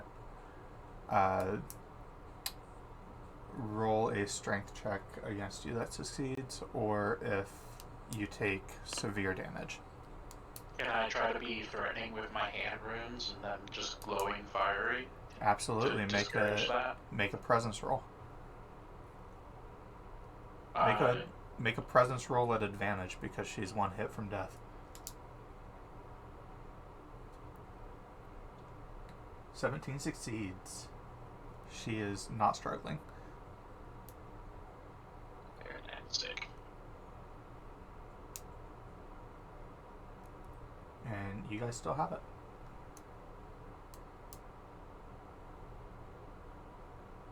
I see you measuring. Did you want to do something?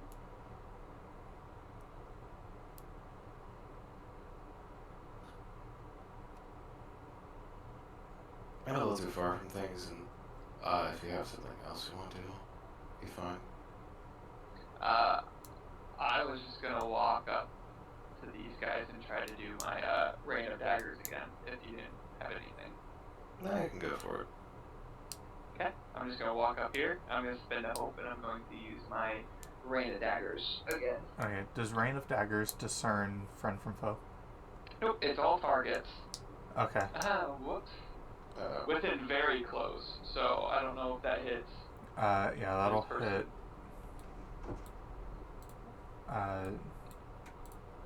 Him and him, who are both Kingsguard members. Well, you know what? They are very heavily armored, though. So. Let's see. So this is a spellcast roll. That is a crit with double ones. Let's Oh, go. jeez. Yeah. It is 2d8 plus 2. Alright, so it'll be 16 plus 2d8 plus 2. That is 6, 8 plus 24. 24. Okay. Yeah, they're good though, right, Chris? Go ahead and tell us. I guess you don't need to tell us, but you kill both of the baddies, and the 2 Kingsguard are currently both bloodied. I mean, funny if you said, tell us how you kill the Kingsguard. Yeah. I immediately started apologizing, pretending I didn't see it there. What do you think? Roll a presence check.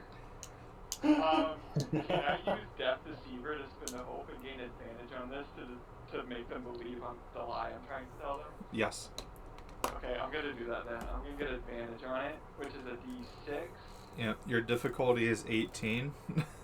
Okay. And it's presence, you said? Yeah. Yep. That is 10, 16 plus 1, 17. Okay, they do not believe you. Fuck. Well, that's my turn. That was also with hope, so I don't know. And that is everybody except for the restrained one. So combat's going to drop. The Kingsguard standing right in front of you, Josh, is going to grab you to try to restrain you. Do you resist?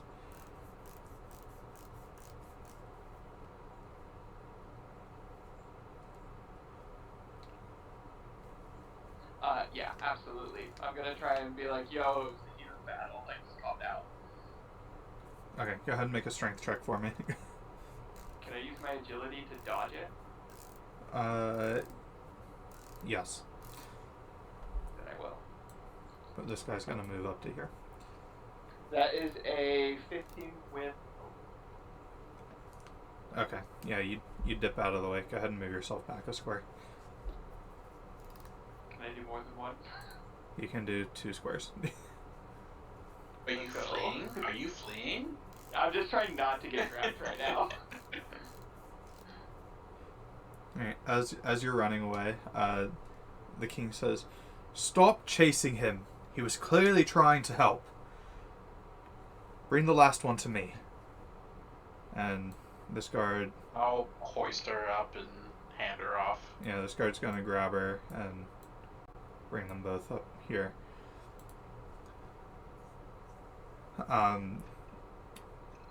The 2 guards that are hurt start looking through the dead bodies. Of note, in these dead people are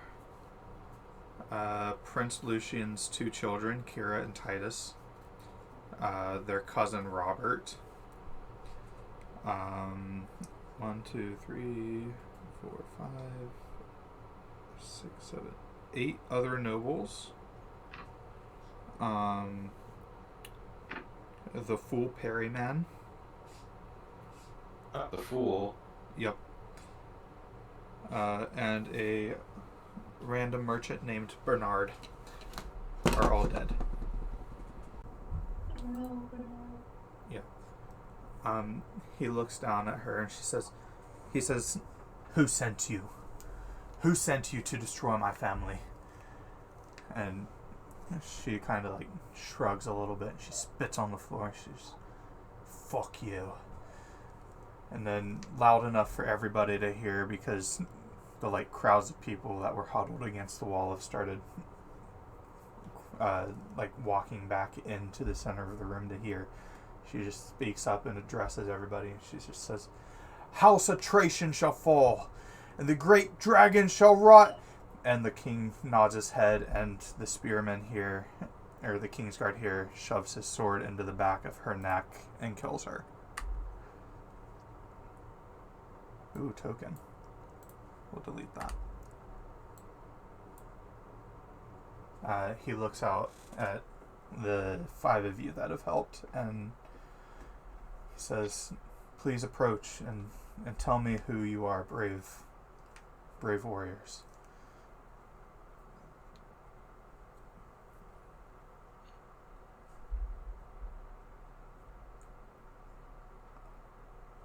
I'll introduce myself first. This Reese Cold Branch, with the expected pleasantry and words that would be accompanied by a noble introducing themselves. He hears the name Cold Branch and he's just confused. He says, "I would not expect someone from so far north to be here for this. And also, you do not resemble any Cold Branches that I've ever met."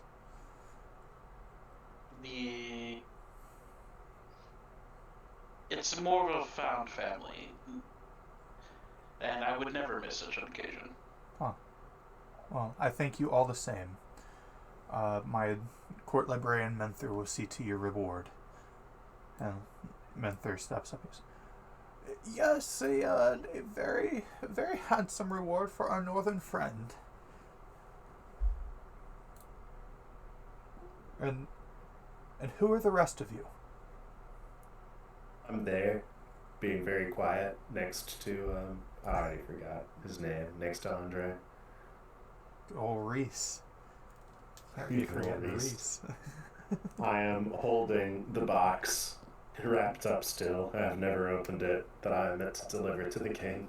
That the hedge wizard gave me. He looks at you and he says, "You there, what are you holding?"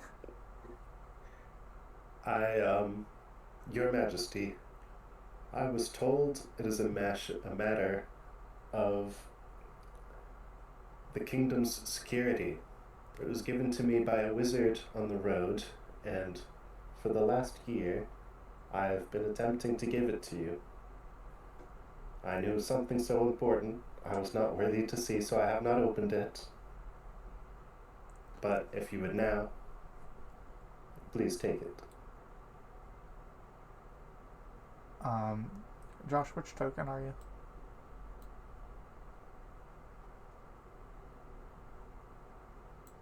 Oh, you're over here. I see a Greninja now. Yeah, sorry, I was grabbing food. Nope, you're good. This Kingsguard is going to walk up here, grab the box from you, and take it up to the king. I think the old one should be the king, and hand it to him, and then make his way back here. As he opens the box, what does he pull out? Are you asking me? Yep. Oh, shit.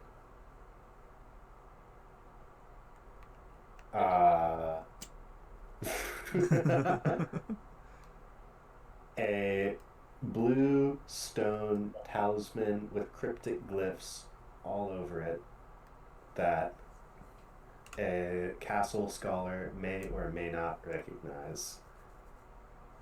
Menthor looks over at it and his eyes go wide.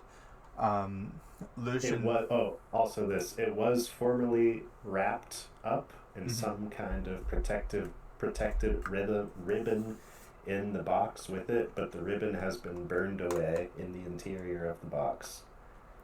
Okay. As if by the stone itself. Okay.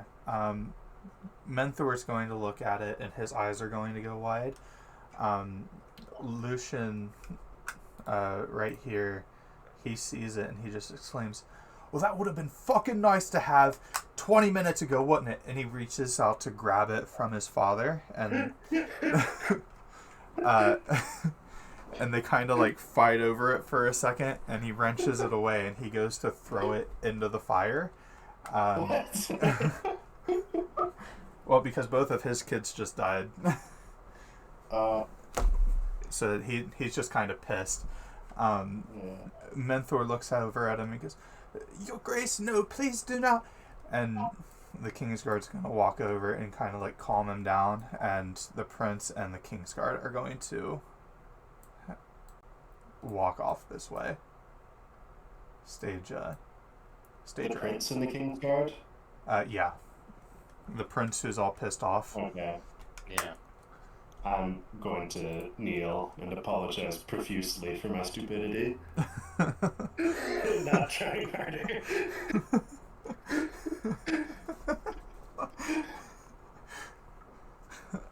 The king gives you like, he is also clearly very pissed that you had this thing for him the whole time and wasn't able to give it to him. But he like ushers you back to his feet, and he says, "Do not worry, child. It is delivered now. I must consult with my council. Please, the four of you return in the morning. Hunter, he's leaving you out because you've just been a fixture of his court for the last however long you've been here. Yeah. Please return tomorrow morning for your reward for helping." And he just sees himself out. As he's like about to walk through the door, you just hear me whisper, "I'm heard of there." Let me see if he heard you. He did not. It was cool. It was definitely like just an awkward moment of those around me, like, moment too soon, bud. Moment too late, buddy. Can I say, as he says this, can Posey just like whip around and be like, "Hi, I am Posey." To who? To her, to her. Just like, "I heard you, my name is Posey, hello." We met each other. Because you sell a frog, remember? And you thought we were related? Yes, she's also dumb. And you are a frog. Hi, I am Posey. I will tell you who I am again. I'm very uncomfortable and I just walk away. Sad. I come over to this table and I just kind of sit down and I'm just gonna see like what's on the table and think to myself, I'm pretty hungry right now, and I'm kind of just gonna listen to what the other people decide. Yeah, so that's one of the fancy tables right next to the king. So it's got all the good stuff on it. Nice. I help myself. Yeah, there's really nice mutton, even some steaks, which are incredibly rare. Lots of sauteed vegetables, a couple apples. I will mutter under my breath, is this really a time to be eating? I don't care if I heard that or not, I'm just gonna keep reading.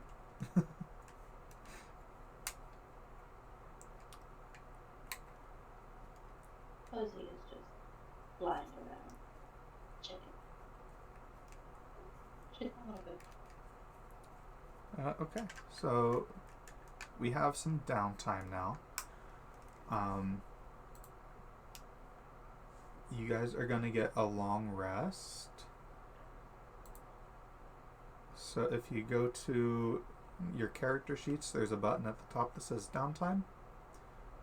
And there is a section that says long rest. You get to choose 2 actions. You can either tend all your wounds, clear all your stress, repair an armor, prepare, where you can gain a hope, or you can just work on a project. And you get to choose 2 of those. What could projects be? Anything. Drinking. Yeah, you can drink if you want. Alright, what were the other things again? I did not take any damage. Clear all stress, repair all armor, give yourself a hope. Well, I should work on a progress, because I'm at max hope and have nothing ticked. Okay. Yeah, easy encounter for encounter 1. Yeah. You said, do I mark it for short rest and long rest? No, just for long rest. You guys are getting a long rest right now. Oh, okay. Which is a long rest. Okay, so I get unstoppable back. Oh, yeah. Let's see. If you choose to prepare with one or more members of your party, you each gain 2 hope. I am preparing and working on a project. So, if somebody also wants to prepare, we can both get 2 hope for it. You get hope for working on projects? Yeah, and you can get 2 if you work with it in a group. No, that's so right for. now I'm getting 1. No, so that's for prepare, Josh. You get hope for Yeah. prepare. Yeah, you get 1 hope for prepare, and if more than 1 person prepares in your party, everybody gets 2. Yeah, no, you can work on a project though, which you can talk to me about what you want your character to like be able to do or create or whatever, and we will start a countdown. So I'm just learning how to like to control the water. I'm trying to make like a rapier or something, so that way I have some like close combat weapon that I can switch to if I need to. I don't know if that's something they'll let me do or not, but that's what I was hoping to do. I saw it under craft a new weapon. It's kind of like how I'm viewing this.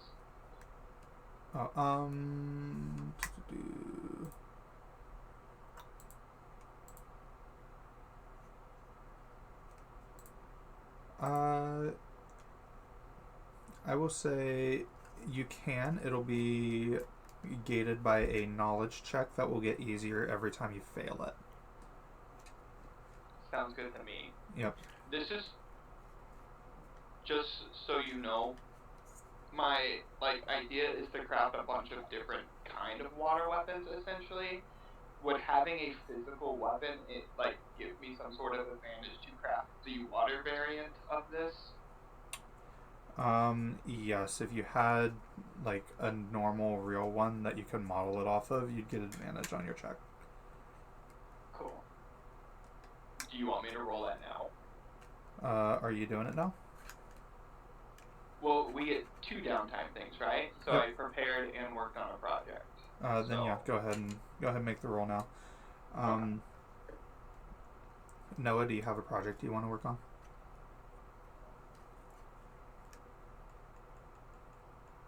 Yeah. I don't have stuff for it, but is it cool if we just say I have like painting supplies? Yeah.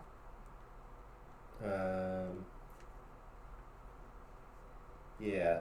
I'm gonna work on repainting my shield after Hell the fight yeah. we just had. I like it. Fix up the raindrops on it. Are you okay with me using my hydrokinetic experience to get +2 on this roll? Yes. My total then was 13. Okay. It fails, but it's going to be easier the next time you try to do it. Wait. I actually have a different idea. Can I be working on weaving a cloak? Yes. Or I don't know if it's weaving or what you do with wool to try and make a cloak out of it. You can indeed, and we're going to treat it the same way as Josh's weapon that he's trying to make. Okay. So go ahead and make a knowledge roll for me. Knowledge roll. Okay. I also would like to somehow make it dark blue. Yeah, that's fine. You can find dark blue dye. My objective is to one day be known as the Rain Knight. 19 with fear. 19 with fear is going to fail this time, but you will have an easier check the next time. Oh, okay. Yep. I see. So I made progress effectively. Yeah, pretty much. Are we just hanging out here for our downtime? Do we have rooms that we would like resign to? You have been in the city for how long again? Oh shit, you asked me too quick.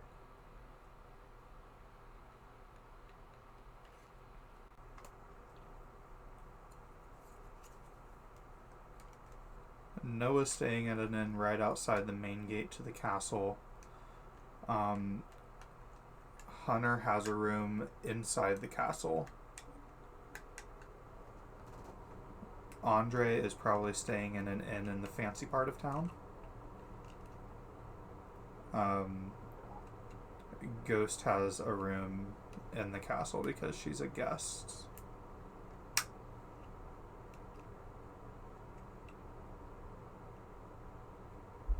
My Lord Doc doesn't say how long I've been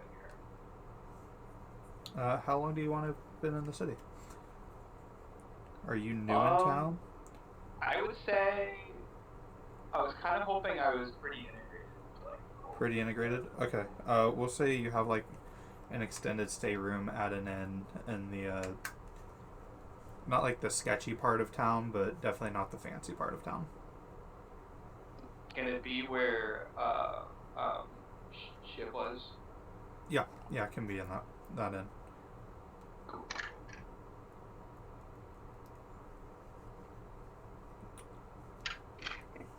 I will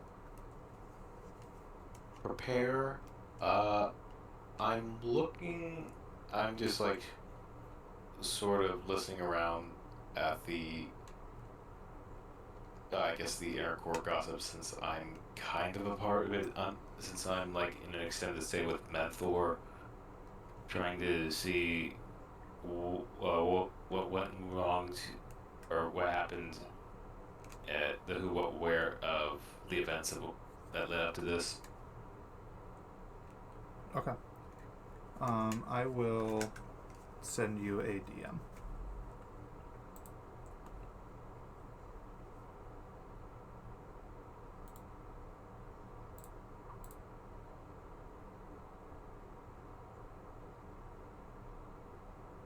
You said that you were preparing, right? So we both gained 2 hopes. Are you going to prepare by working with me with that in mind? How we prepare is irrelevant as long as more than one person prepares. We each benefit from it. I see. Actually, never mind. I'm rereading it. You're right.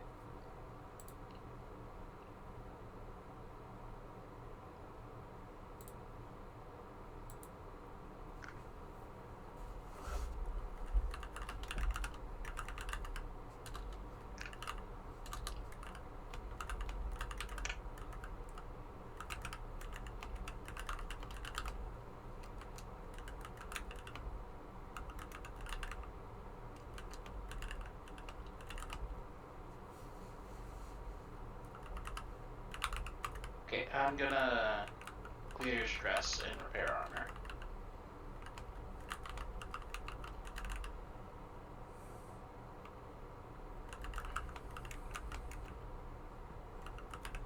I like to think somebody like you that's like getting in the front of it, clearing your stress is preparing your armor, just like the methodical nature of just tending to your equipment.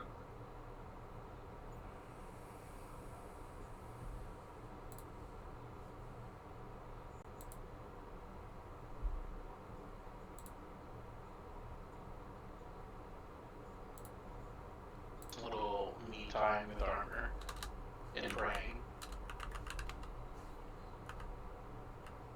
Do you pray out loud? Is it kind of like a chanting thing, or is like muttering under your breath, or is it all like internal dialogue? Mutters. Is it in common, or is it in like a different language? I think that would be really unsettling. What are the languages, actually? That's a good question.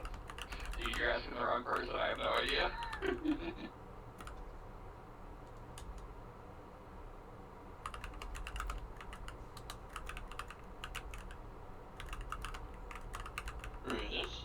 Oh, sorry, I'm typing a message to Hunter.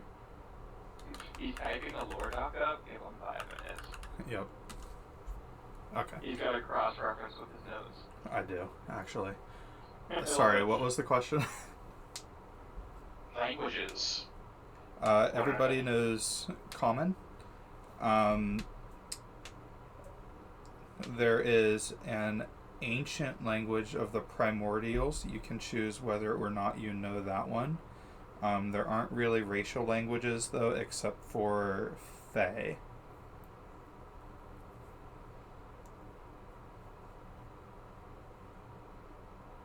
I'll take the actual language in primordial. Seems like something I would try to learn. Cool. I don't think I get an extra language. Or did you just say I should have one?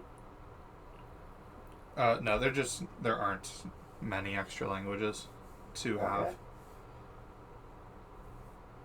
I don't think that you would have primordial just based on where you were from.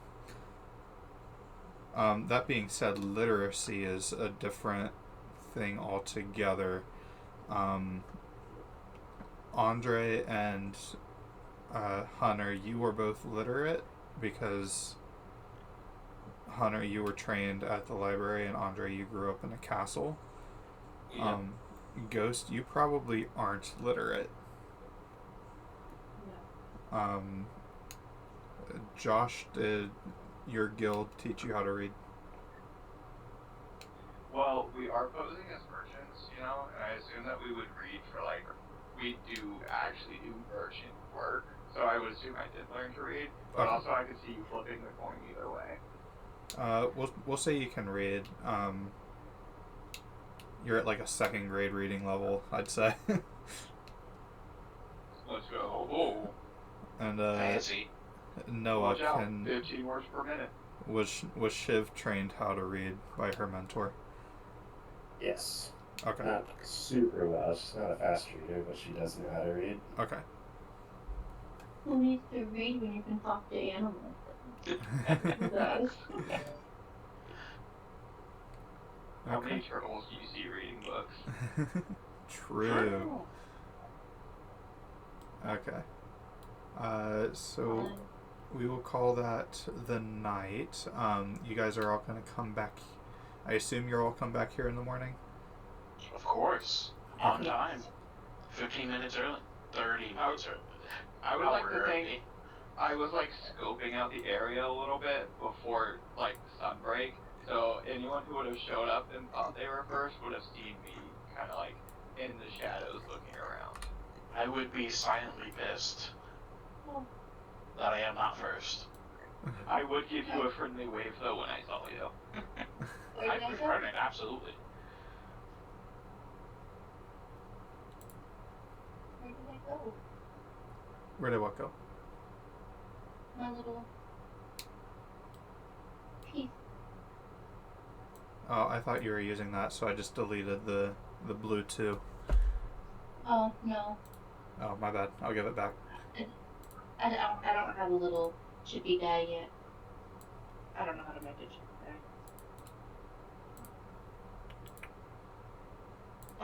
You should be able to just drag and drop it from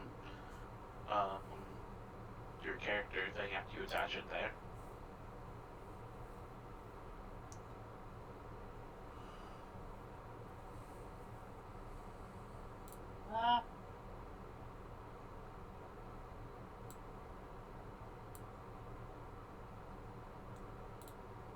Exactly like that. Hey! There I am! How do I give it to It's her you? character, so she already has control of it, Chris. Oh, okay. Cool. Sick. And also, if Chris opens up a new map, we can all just drag our tokens on for anyone who didn't know. He doesn't have to pull them all out for us. I updated my token there. That's the crying maid already. If you refresh on Chris's screen.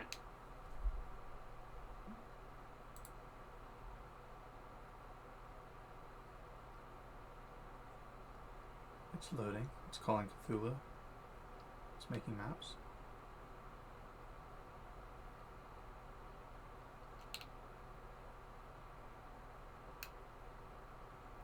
I love unskippable ads. Okay.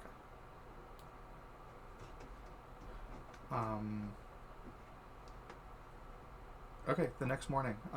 Did I give you guys starting money? I do not have money. I have one bag. A handful of coins, which I suppose is 10. I also Yeah, I have a handful of coins as well. Alright, Where did you guys see a handful of coins? I don't think I ever read It's that. just marked on my character sheet. alright, we're gonna ignore that because Daggerheart uses soft money, but I like crunchy money. From my background, I want to say I quit being a mercenary mostly just because I went on a lot of raids in a very short amount of time and earned a lot of money and then just quit.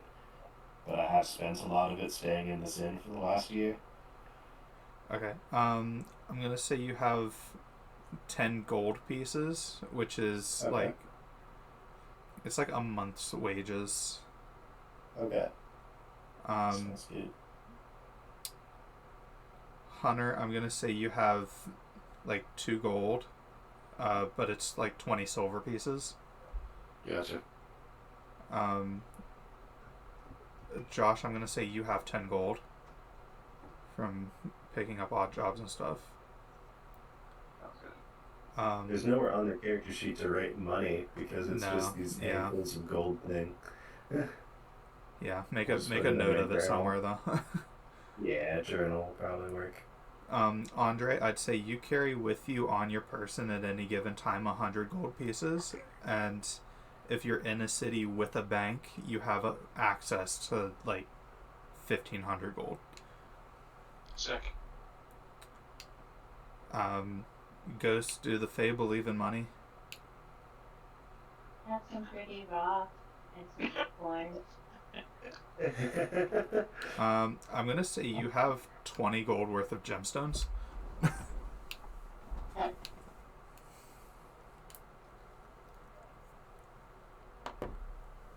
Alright, so you guys are all here. The king walks out and his face is all red, his eyes are puffy. He thanks you again for helping last night. He nods at Menthor, who slowly hobbles down to you, and he hands each of you 15 gold pieces. And he says, I know it's not a vast sum for risking your life, but it is all that I could bring myself to part with at this time. I believe that my court librarian and his assistant have found some information last night regarding... I'm gonna interrupt him and thank him for the gold when it's like way too late. He says, That's... yes, you're welcome. I give him like a respectful nod, like I was doing something good. I will, since the interruption has already happened, I'll give a bow and say more than enough. He returns your pleasantries with his own little head nod.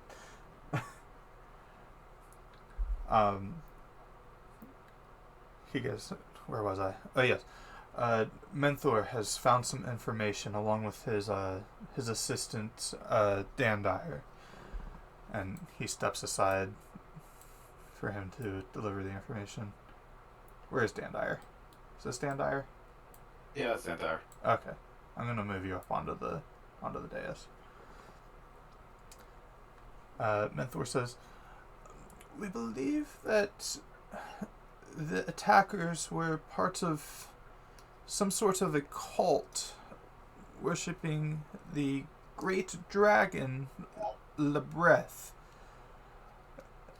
He's a dragon, we believe, who was killed by an ancient king Atracian almost 800 years ago in the Raincatcher Mountains to the far west.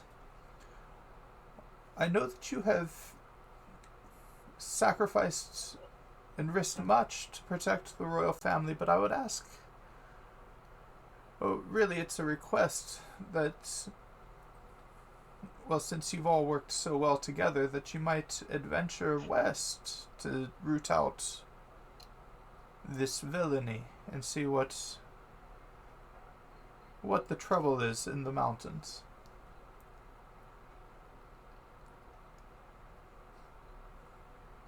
Are you asking us to go to the mountains? Yes. Did you say the west? Sorry. Yes, mountains in the west. The wind.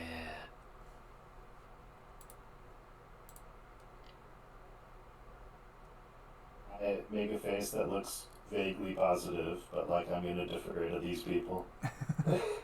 I think everybody on the dais is looking at Andre because he's the only noble in the room. Definitely I give him respond an positively. encouraging nod. Like a little elbow nod. Like, do it. It would be our honor to be of service. The king steps down and he says, fantastic, I'm so glad to hear it. You will be compensated wonderfully, of course, in the event of your return. I'm thinking lordships and knighthoods for everyone here. No, thank you. Very well. Vast amounts of gold it is then. And for you, I'm terribly sorry that we cannot assist you in the forest at this particular moment, but we need to step up security in the castle, it seems. As soon as this is solved, though, we will send a battalion into the woods to hunt down this, what did I name him? Ghost, what did I name the person who's killing all your people? It's just a Qatari slayer. Yes. To kill the slayer that you speak of. Okay. Step up and go. I'm sure that my fellow mates here would be happy to discuss rewards per their own person. I would happily accept titles given. Ah, wonderful. I'm ecstatic to hear it. The guards step up since he's getting in the middle of everyone. Well, you have full access to any provisions that you might need, any food, weapons, clothes, armors. And we can send you out with a small force up to the edge of the forest. The path through the forest is the quickest way to the mountains, after all. I raise my hand awkwardly because I don't want to interrupt him because I realized the first time it was rude. So I'm just waiting for him to like acknowledge me.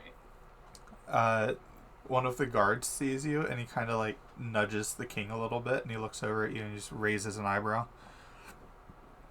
I take that as like my prompt to go. Yes. And I'm like, is there a hunter that like frequents that area that we maybe can talk to about safe trails or like general terrain knowledge before we go and do this? He looks genuinely confused by this question. He looks back at Menthor. Menthor says, you might ask the secret keeper, my lord, Taluma.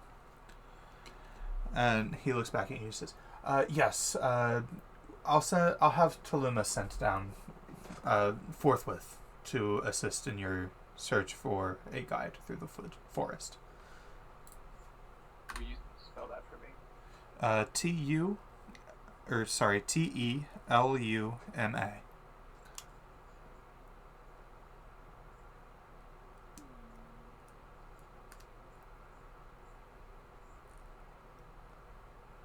Thank you. Hunter, Menthor looks over at you and he says, Dandire, would you go with this group? Gather information. Yes, be my scribe in the west. Gather information and bring it back to the library for me. Understood. Yes. Well, now that that's all settled, I will be retiring. And he just leaves the room. King Titus says, again, thank you for everything that you've done, and rest from my family. Safe travels. And he and the Kingsguard exit.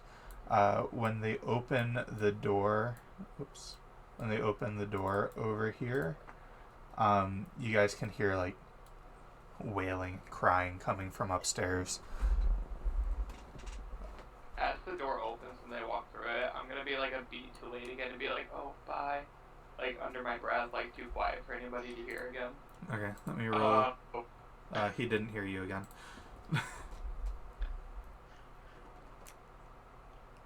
The crying is of...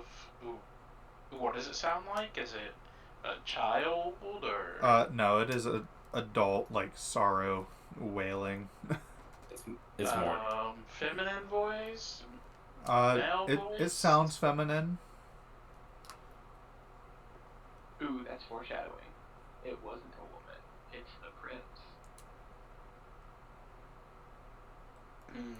Okay, I'll ignore it.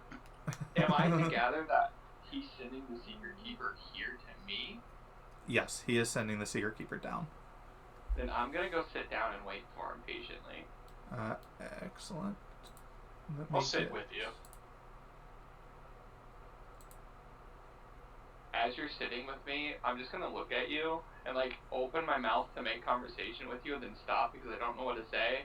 And you're probably gonna notice my mouth open and close multiple times over the span of us waiting. So if you have anything to say while you're seeing me do this, feel free to start. I don't know how to start the conversation. Spit it out. What?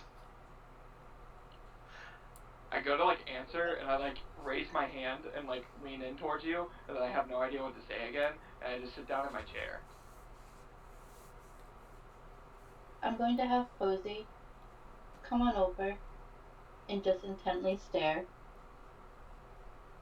for a moment and then just be like, I know the forest. Very creepily.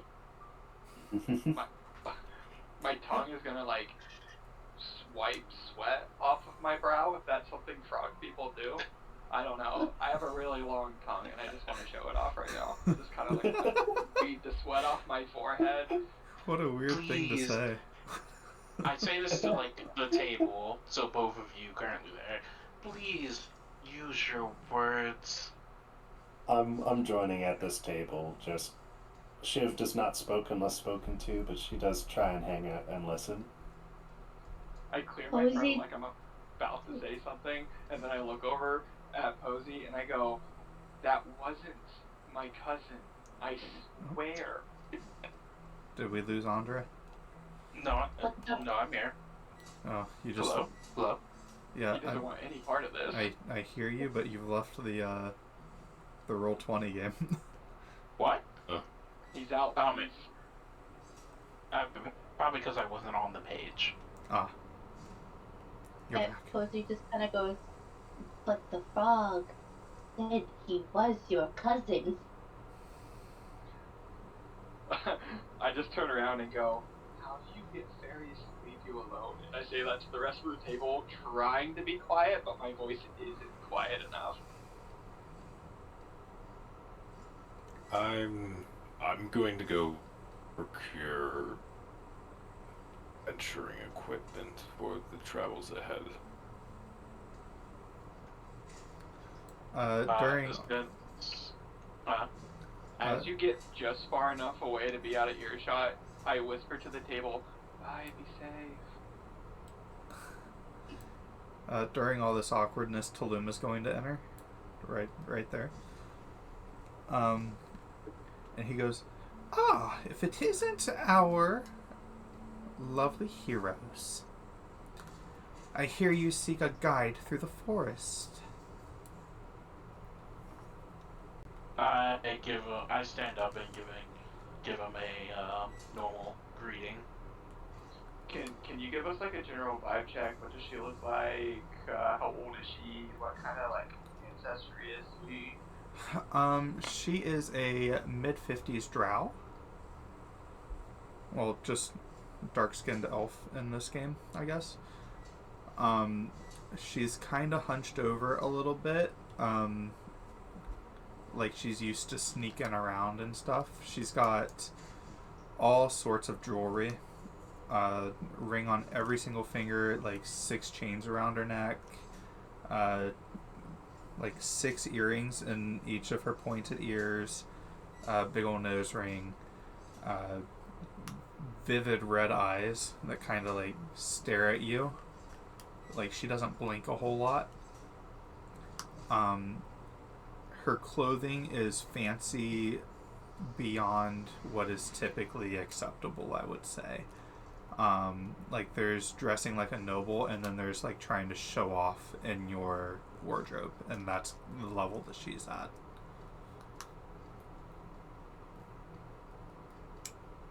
Thank you. I also stand up, as prompted when the other people stand up. Posey's just gonna clasp her hands to her cheeks and go, "Posey is a hero." And she goes, "Yes, Posey is a hero." Now, about that guide. There's a little hunting. Yes. Nothing. You. And I just keep repeating that until she cuts me off. Shush. Yes, Let me. her speak. There's a little hunting shack right across the river, along the road into the forest. There you will find a man, appropriately named Hunter, who hunts the forest, who can guide you through to the other side. Now, if that is all, I will retire. And she starts walking away. During that, can I have whipped out a tiny notebook to scribble this on? Absolutely.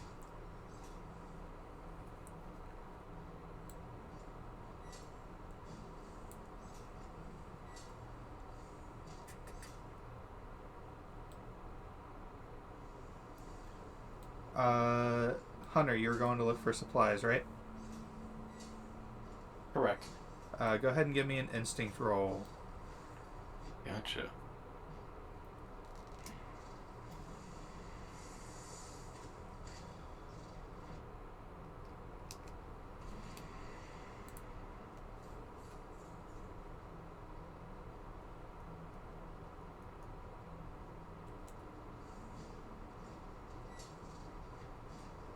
Instinct.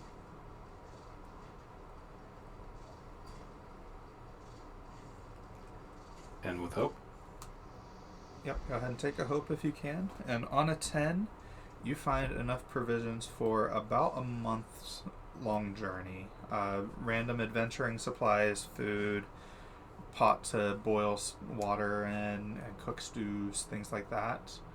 You also find bedrolls for everybody. Perfect. No tents, though.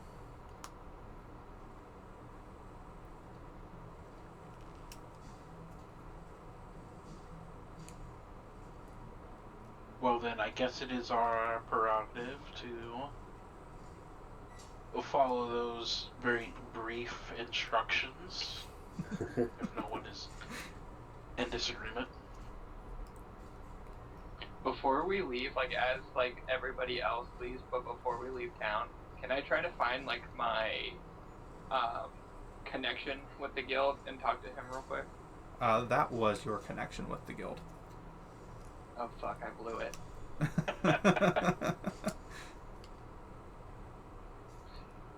Would I be able to, like, chase after her? Yes. Yeah, you can go on up. I'm gonna, like, be like, oh, I'll catch up with you guys, and just, like, hang around until everybody is, like, by the door, and just, like, try to run kinda sneakily. Like, I don't really care if they see me, but I'm trying not to, like, make a big deal about running after her. Yeah, absolutely. Hunter, what's your character's name? Dandire. Bandire? Dandire. Dandire. I will propose while that person's getting chased to meet up with Dandire. Okay. Josh, go ahead and give me a presence roll to get past the guard at the door. It's a low roll. Low difficulty, I mean.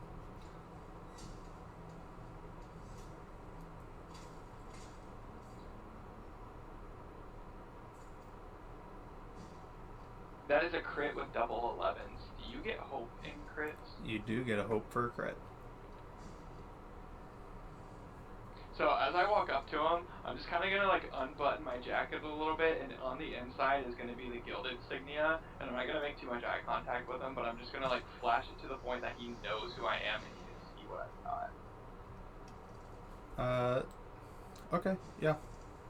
This guy is now aware of the guild. I will write that information down. It's okay. We tie our loose ends. That is Callum Landler is who that is. Hey, you've been flashing this character sheet this whole time.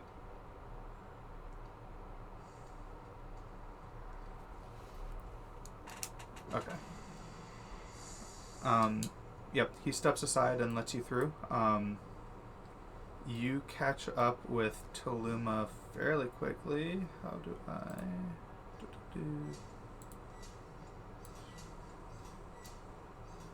Gonna reveal all that. Oops.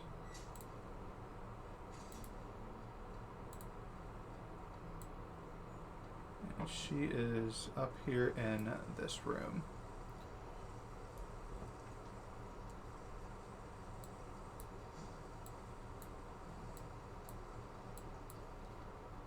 So you get into the hallway, and she opens the door and pulls you inside, and she goes, "What the fuck was that?" I cleared my throat and go, alright, listen, I don't know these people. I'm trying to play it slow with them, okay? First off, I need to know any other information you might have about this hunter. If we're about to go in there blind, I'm gonna need to know what the fuck he's about. He is just the royal hunter. He hunts squirrels and boar in the woods, and he brings them for feasts. That's all there is to know.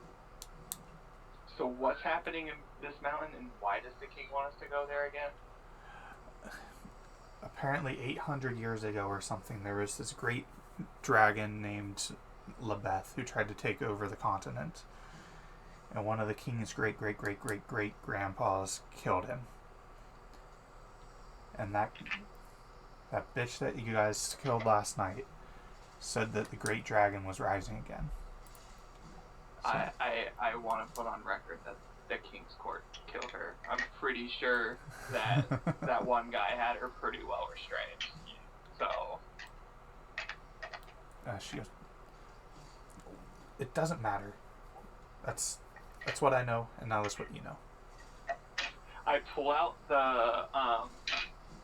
the stamp thing that you and I talked about for the favor, and I put it down on her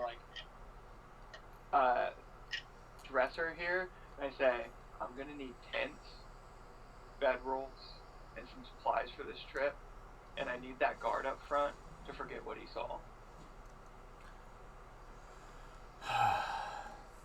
Fine. She takes the stamp and tucks it away. She says, this was your one. Yeah, I know.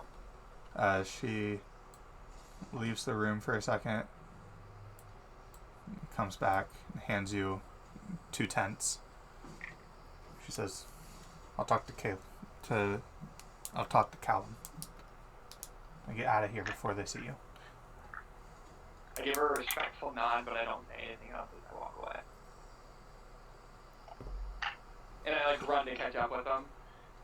I'm hoping they're not too far out of the city, or too far away from the fort. But I'm running to catch back up to them with the news of. I think we'd still be in the city, right? Yeah, for sure. Oh yeah. It's a sizable city. Maybe they're fast. One person can fly, you know. Yeah, so you guys get out of the castle. Are you just heading straight there? I would say we're going to the shack, yeah. Are we meeting up with Hunter? See, what supplies he had grabbed? You mentioned Hunter didn't find tents. I would like to purchase tents. When I catch up with you guys, you'll see that I have 2 tents. 2? How big? I don't know the answer to that one. That would be Chris's discretion. They're 2 4-person tents.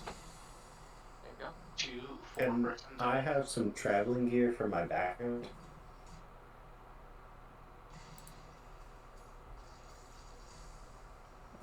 Yes. Can I just come up with some really basic stuff?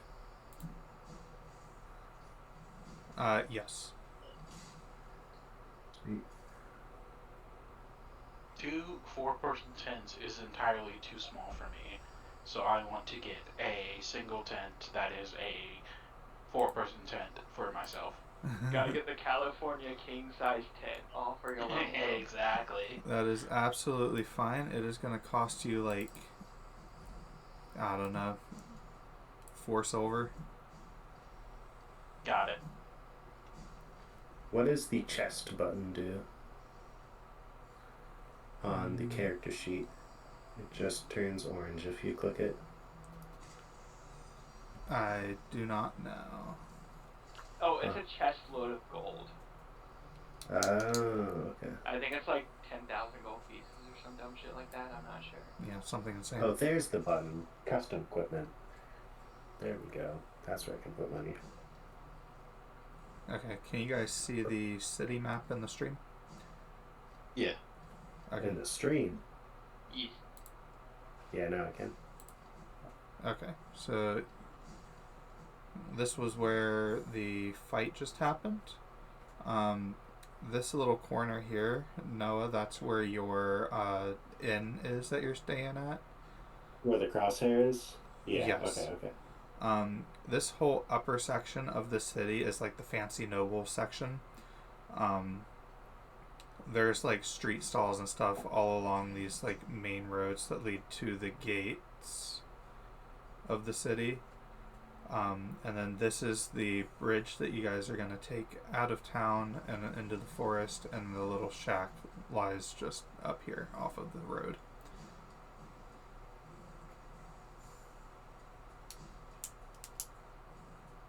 Cool.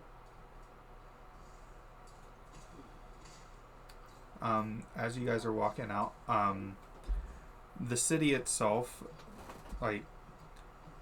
this part of the city at least lives up to its name as Glimmercrest. lots of white marble buildings, stone streets, gold gilding everywhere.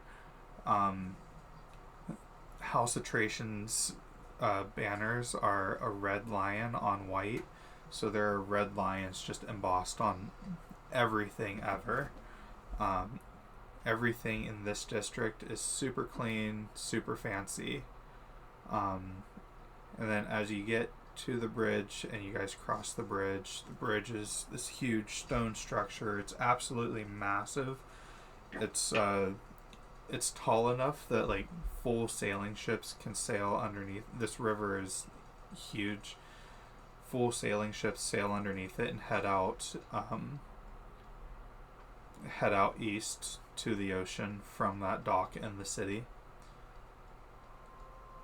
And then it's just kind of like fields and little farms and like inns and stuff before you get to the forest. It's like a 6-hour walk to the forest from the edge of the bridge. Are the bridges like fortified with gates and stuff like that? Just like trying to get like a mental picture for it. Yeah. There's gates on both sides of the bridge. Is it like heavily guarded? Like, do they really check people coming in and out? Yeah, all of the gates are pretty heavily guarded, especially after the debacle last night. Like, I'd say you guys have walked in and out of the city enough to know what a standard guard rotation is, and it's like doubled right now. As it should.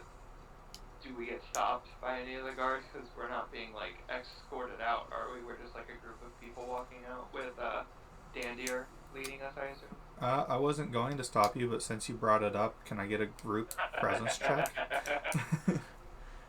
So hey, watch out! A group presence check. So the way that group checks work is you're going to pick one person to lead the check.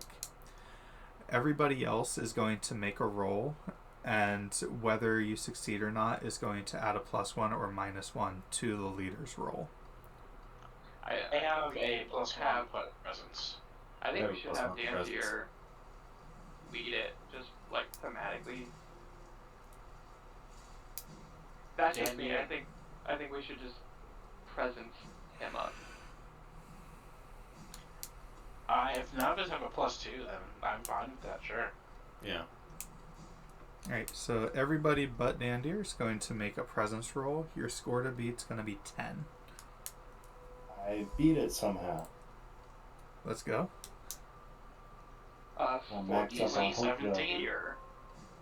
Nice. Oh, and these group checks aren't going to generate hope or fear. On your guys' checks, only hunters will. Oh, okay. Okay, cool. I was 14 then. Okay. You guys should change your roles to the characters so I can memorize names.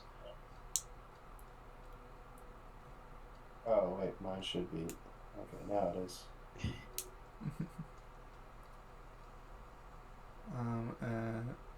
What'd you roll, Josh?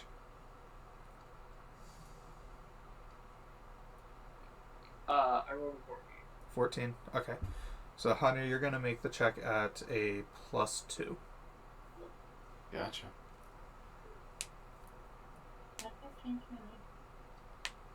At the bottom below the text box, there's an @ and it will say your name and send. And you can hit the box there to change it. 17 with hope. Cool. Yep. So you guys, with Dandier leading the party, look all sorts of official. The guards don't even look twice at a librarian and a noble leaving the city with what appears to be their escort. There is a Shiv, aren't we all like lanky, spell-casting, sneaky boys? Like, isn't Shiv the only person that looks like... Well, I Shiv look is like also a a bit respectable lanky. noble. And so does Dandier. Dandire. Dandier. Shiv also looks quite lanky, but with very broad, skinny shoulders. Okay, Not actually that two of the three of us. Two of the Goddamn, I can't math. Why did I say 3? 5. Look, 5. It's fine. Math isn't the strong suit here.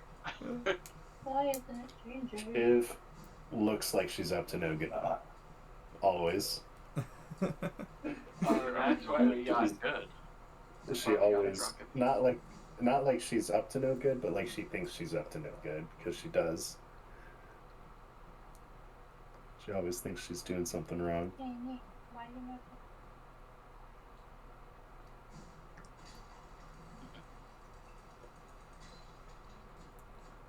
All right. Do we run into anything eventful as we cross the bridge other than the guard stopping? No, there's like a line of merchants and people trying to get into the city that's stretching pretty far back. But other than that, it's pretty smooth walking. A couple of people who are waiting in line try to sell you like apples and stuff on your walk. They're like, "Oi, get an apple here for your journey. Only 2 copper pieces." I will lose a gold and I will buy something from every single person that we walk by. Like, Oh my god. just over the course of walking, I don't know if it's a gold or 2 gold, but I will just buy something from everybody peddling. Okay, go ahead and subtract a gold, and you now have like I'm gonna say 14 apples, a bundle of wool, a corn cob, and one other trinket of your choice.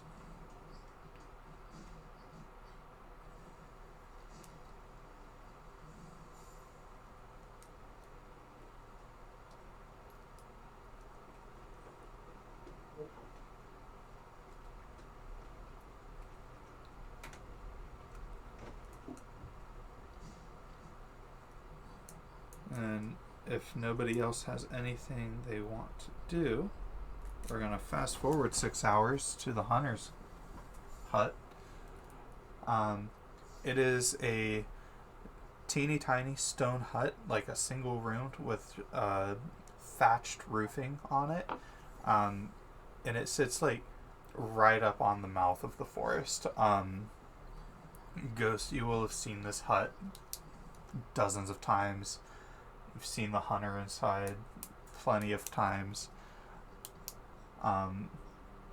It seems to be quiet at the moment. As you approach, you guys can hear a soft sound of snoring coming from inside the hut. As we're like approaching, I'm gonna look at Posey and be like, "So, are you familiar with this area?" Yes, I live in the woods. Have you met this hunter? Yes, he kills my friends. Oh, so Oh you no, don't this like is guy? not the Slayer. This is just a hunt. Oh well, I guess he probably does Well, still kill your friends, but But he kills your fur Oh, friends, so- not your wing friends. Do you want to stay outside when we talk to him? I don't want to make things weird for you. Posey's not a fan. I give you an apple, and I'm like, it'll be okay. If you want to sit on my back while we're in there, I'll. Is it Posey like Comfort 5'2"? you. Oh, I thought you were small. No, I mean 5'2" is still reasonable to like. No, Wait. Posey's I will 4'9". give you a piggyback. Oh, okay. 4'9" We'll is give you still, a yeah, it's piggyback still ride. reasonable. Yeah. She will gladly accept the apple and just like Give me like an awkward thumbs up, and I look over at anybody close to me and I go, I don't know about this fairy, guys. I That can was hear you. a bit rude. Was I winking with my wrong eye again? Yeah. You didn't even make that much of an attempt to be quieter. I just assume she can always hear me. I feel like she can see my dreams. She still heard that too. I told you there are no secrets with her. I think frogs are very rude. I look at you and croak. See? Rude. I assume by like this banter we're at the door? Question mark. I don't know. Are you guys at the door? Yeah, why not? Why not? I just knock. I like we have a goal in mind, so I think I'm just gonna like until somebody stops me, I will just keep working my way towards the like finality of this goal. So if nobody's gonna stop me, I just start banging on the door. Great. Give me. I politely knock beforehand. Okay, so I raise my hand and I just see your hand grab mine and I just put it down, like no resistance. A polite knock on I the feel door. like Pose. Yeah. Okay. The snoring from inside continues. I look at you. I can bust it in. Go ahead. I'm gonna. Oh.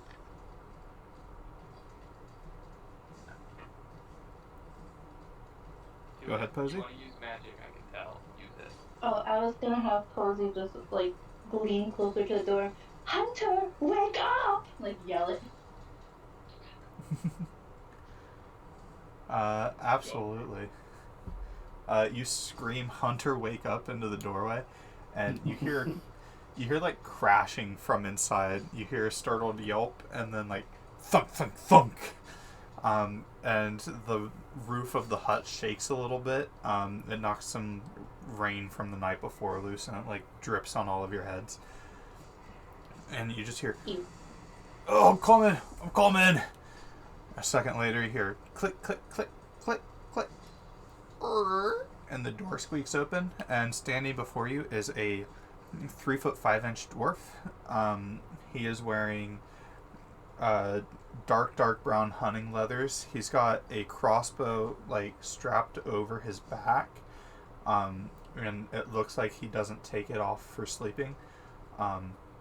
The right hand side of his face is like bright red with like white lines all over it, like he was sleeping on something uncomfortable. And he just looks up at you. He's like, "Who the fuck are you?" I immediately apologize for the bother. Well, that's... As he's apologizing, I just hold an apple out to him. He takes the apple without a second thought. He takes a big old bite of it, and he goes, "What you want?" Yeah, I look at everybody, waiting for somebody to stop me from talking, and I just keep talking. The king has a job for us, and he said you were the man. And I kind of like shrug.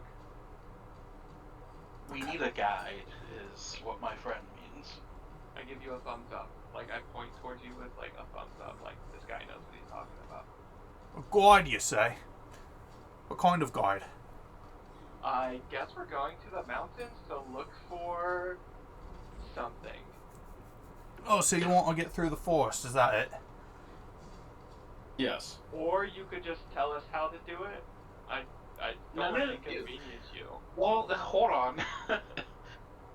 I feel like at this point I have been pushed away from the front door now.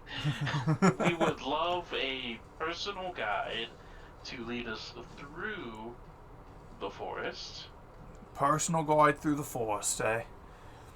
Well, it's about a 4-day journey, and my going rate of 2 gold a day. It'll be 7 gold. Done. Your math. He holds out his hand, which is covered in apple juice. I like offer gold to the party. Like I'll help guys. Like here's my contribution: 1 apple and a gold piece. I'll snatch up the gold and offer my 2 own and go half now. Posey, while mumbling, "Who needs stupid guys? Stupid boys, not me," will just place 1 gemstone in his hand. He looks down at his hand, which is now full of money that he didn't have 20 seconds ago. He quickly tucks it into a little pouch on his back, like on his hip. He says, "Well, I just wanted to shake on it, but I'll take gold up front too." And he goes, "You lot ready to head out now, or you need to rest first?" Yeah, that gold is probably safer, like hidden in your house. You know, if you keep it on you, it could get snagged on a branch or something. Oh no, I keep all my gold on my person. Feels like And one Good to gemstone. know. investment. Yeah, and 1 gemstone. Thank you, lass. What color was it? I didn't see. You were pretty quick. I didn't see either. Do not thank me. Pink, Do not you thank say? me. This is not thank you. So did you change your name to Hunter after being a hunter, or was this like a divine calling to become a hunter? He has started walking down the path. He's left his I door followed wide him. open. If you look, His doors. yeah, if you look inside the hut, there is dirt floor on the first level. There's a small ladder that leads up to a loft with like a haystack on it that looks like that's what he was sleeping on and then fell off of. There's a little cooking pot in one corner and a window in the other corner, and the rest of the hut is completely empty. I'm gonna call after him. Are you not worried about raccoons? Oh, them's good eating, them, miss. Now, follow me. I closed his door. I'm still talking to him about the best way to like take care of his money. By the way. I feel He goes, well, anyway, back to the hunter question. Well, my dad was a hunter named Hunter, and his dad before him was a hunter named Hunter. So they kind of named me Hunter too, just to like carry on the family tradition, you know. And he's like halfway You have into a the woods surname? now. You have Surname? a surname? What, you think Yeah, I am? are you, Some like, sort of fucking fancy noble? Hunter the Third. Fuck Like no, if you and your father and your grandfather are at a party and they say Hunter, like looks. well, I'm Hunter the Younger, and my That's father's. a lot of. My father was just Hunter, and his father was Hunter the Elder, but his father's died. And come think of it, my father died too. So Well, wouldn't that make you Hunter the Older? Well, now I'm just Hunter, you see, because I don't have a Hunter the Hunter Younger. the only. I'm trying Hunter the adopting Only. a child, like call them Hunter, and then you can like carry on the Hunter name. Well, I imagine there will be other hunters regardless of... Oh, it doesn't matter. And he is well into the woods now, just tromping about loud as he could possibly be. I am like right behind him. Like I will not let him wrong. I'm like, have you tried like taming a wolf? You can call it Hunter the Wolf. Why would I name a wolf Hunter? Hunter's a person name, not a wolf name. Well, when you die, don't you want something to like remember you? Why would you tame a wolf? What are you talking? I mean, wolves make excellent companions. I tame frogs all the time. What? I bet you they don't like it. He stops never at that have. statement and he looks at you and he goes, "A frog taming frogs." No, I'm a ribbit. They're different, okay? Look at me. Not since your cousin. Yeah, you look like a frog to me. How many frogs do you see standing up and talking? Huh? Well, I don't see very many frogs in general in this part of the world. Really? They All don't the like frogs I know pop of. up from the river? How Well, far away are you from the river? I kind of zoned out. like 6 hours. Oh shit, dude, my bad. Do you I want will- a frog? I'll find you one. I will lean down to you and go, I apologize for their bigotry.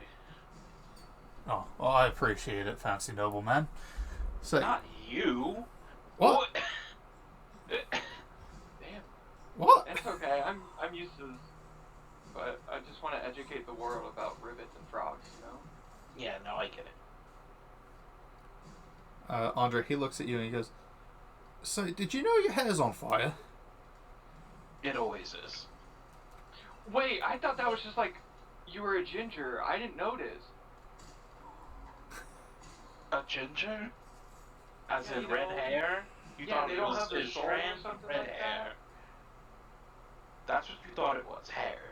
That was constantly moving. I mean, I don't have a lot of experience with hair, you know? I didn't know.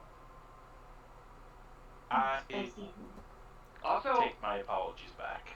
someone told me it was rude to, like, comment on people's hair, so I just try not to talk about it.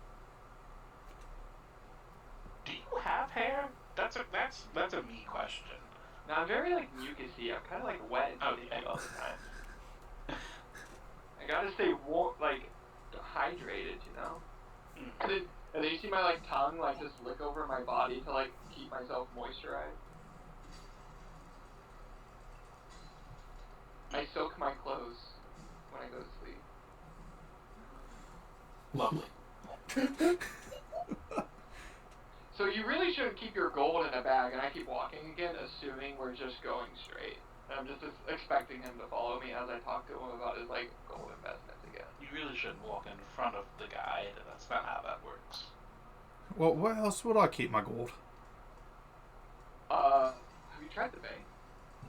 I'm not giving me gold away. No, they store it safely, and if it's stolen, they reimburse you what was stolen. Nah. I knew a bloke once who put his money in a bank, and he went to get it back out, and they said, "I'm sorry, we don't have your money." I ain't giving my money to no damn bank. Yeah, that can happen. I mean, did a lot of people try to take money out of the bank at the same time? Well, I don't know. Did it crash the market? Well, What what's were the that rapid bloody stocks matter? like? I don't know. Posey has a question. She already knows the answer. She fed your soul. What is a bank? Oh, a question for me. A bank is somewhere you store your money. So you don't have money, but yeah, you can store gems there. They're valuable. No, Posey No, has I want to keep 150 my gold. It's sort of a place where you store the concept of your gems. So they store it on a basis of credit, and I start explaining modern banking to people. No. I assist. I assist. Posey should not have asked. Anyway, this dumb conversation will just unravel to something else as we travel, Chris. Okay. If nobody else has anything, you guys are gonna walk through the woods for about another 6 hours or so. The sun's gonna start to set. And Hunter the Hunter is gonna lead you to a small clearing. He goes, "Well, this seems like a good place to set up camp for tonight." As we were walking, this is just really dumb. Can I look for frogs? Like, in, like, the moist underbrush of the forest? Yes, make an instinct roll for me.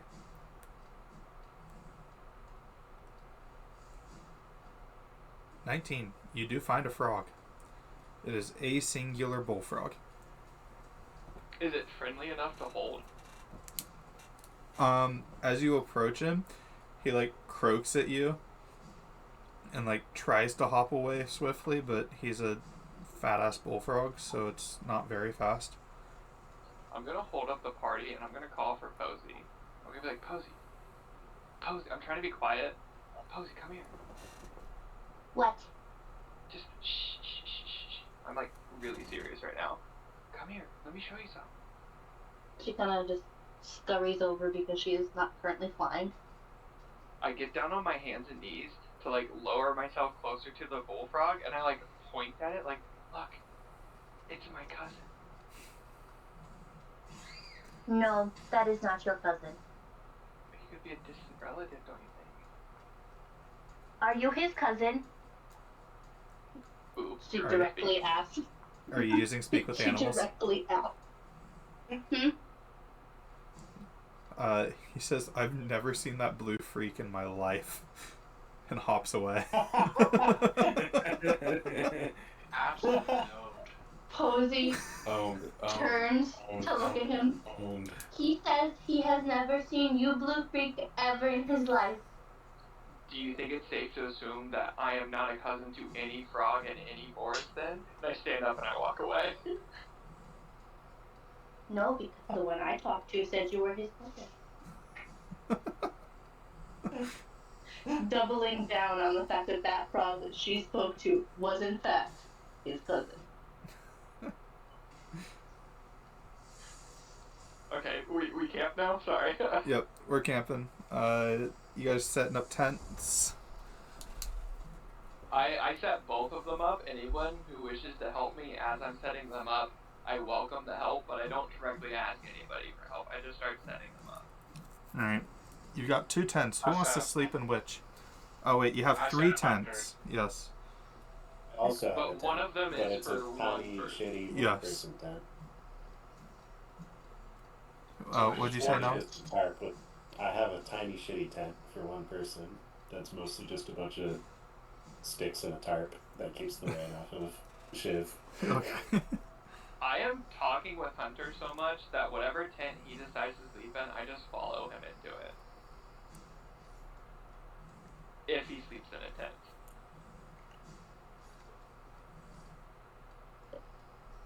Posey just flies up to a tree at the edge of the clearing and just makes herself at home on a very large branch and is like, I will sleep here. Okay. So you get up into the tree, you get all comfortable, and you feel the tree shaking underneath of you, because Hunter the Hunter has decided to also climb the tree. I'm standing at the base of the tree calling up to him. He gets up to where Posey is, and he pulls himself up a rung, like pulls himself eye level with you, and like scares himself. He's like, "Oh shit! I didn't know this tree had been claimed. Sorry, lass." And he starts like slowly climbing back down. And she just stares at him with this like very big, unblinking, just soulless black eyes. Like, yes, Posey's tree. Let go, I'll catch you when you fall. Yeah. So just to get this correct, there are 2 people in separate trees, a person in one of the tents. No, there's 2 people in one of the tents, an empty tent. An empty tent. I'm gonna sleep in One the person empty in tent one instead tent. of my shitty tent. Okay. Yeah, I was about to say. I'm not even gonna Yeah, I was gonna say.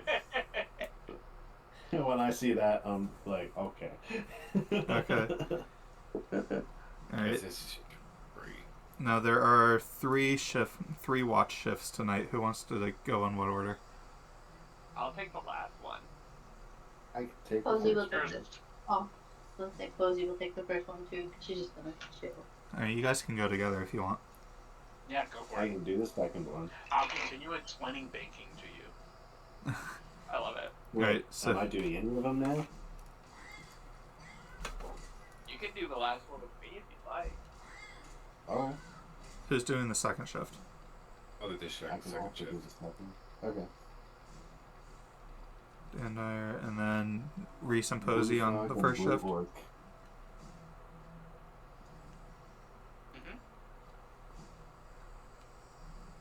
Alright, and then is Shiv on second or third shift?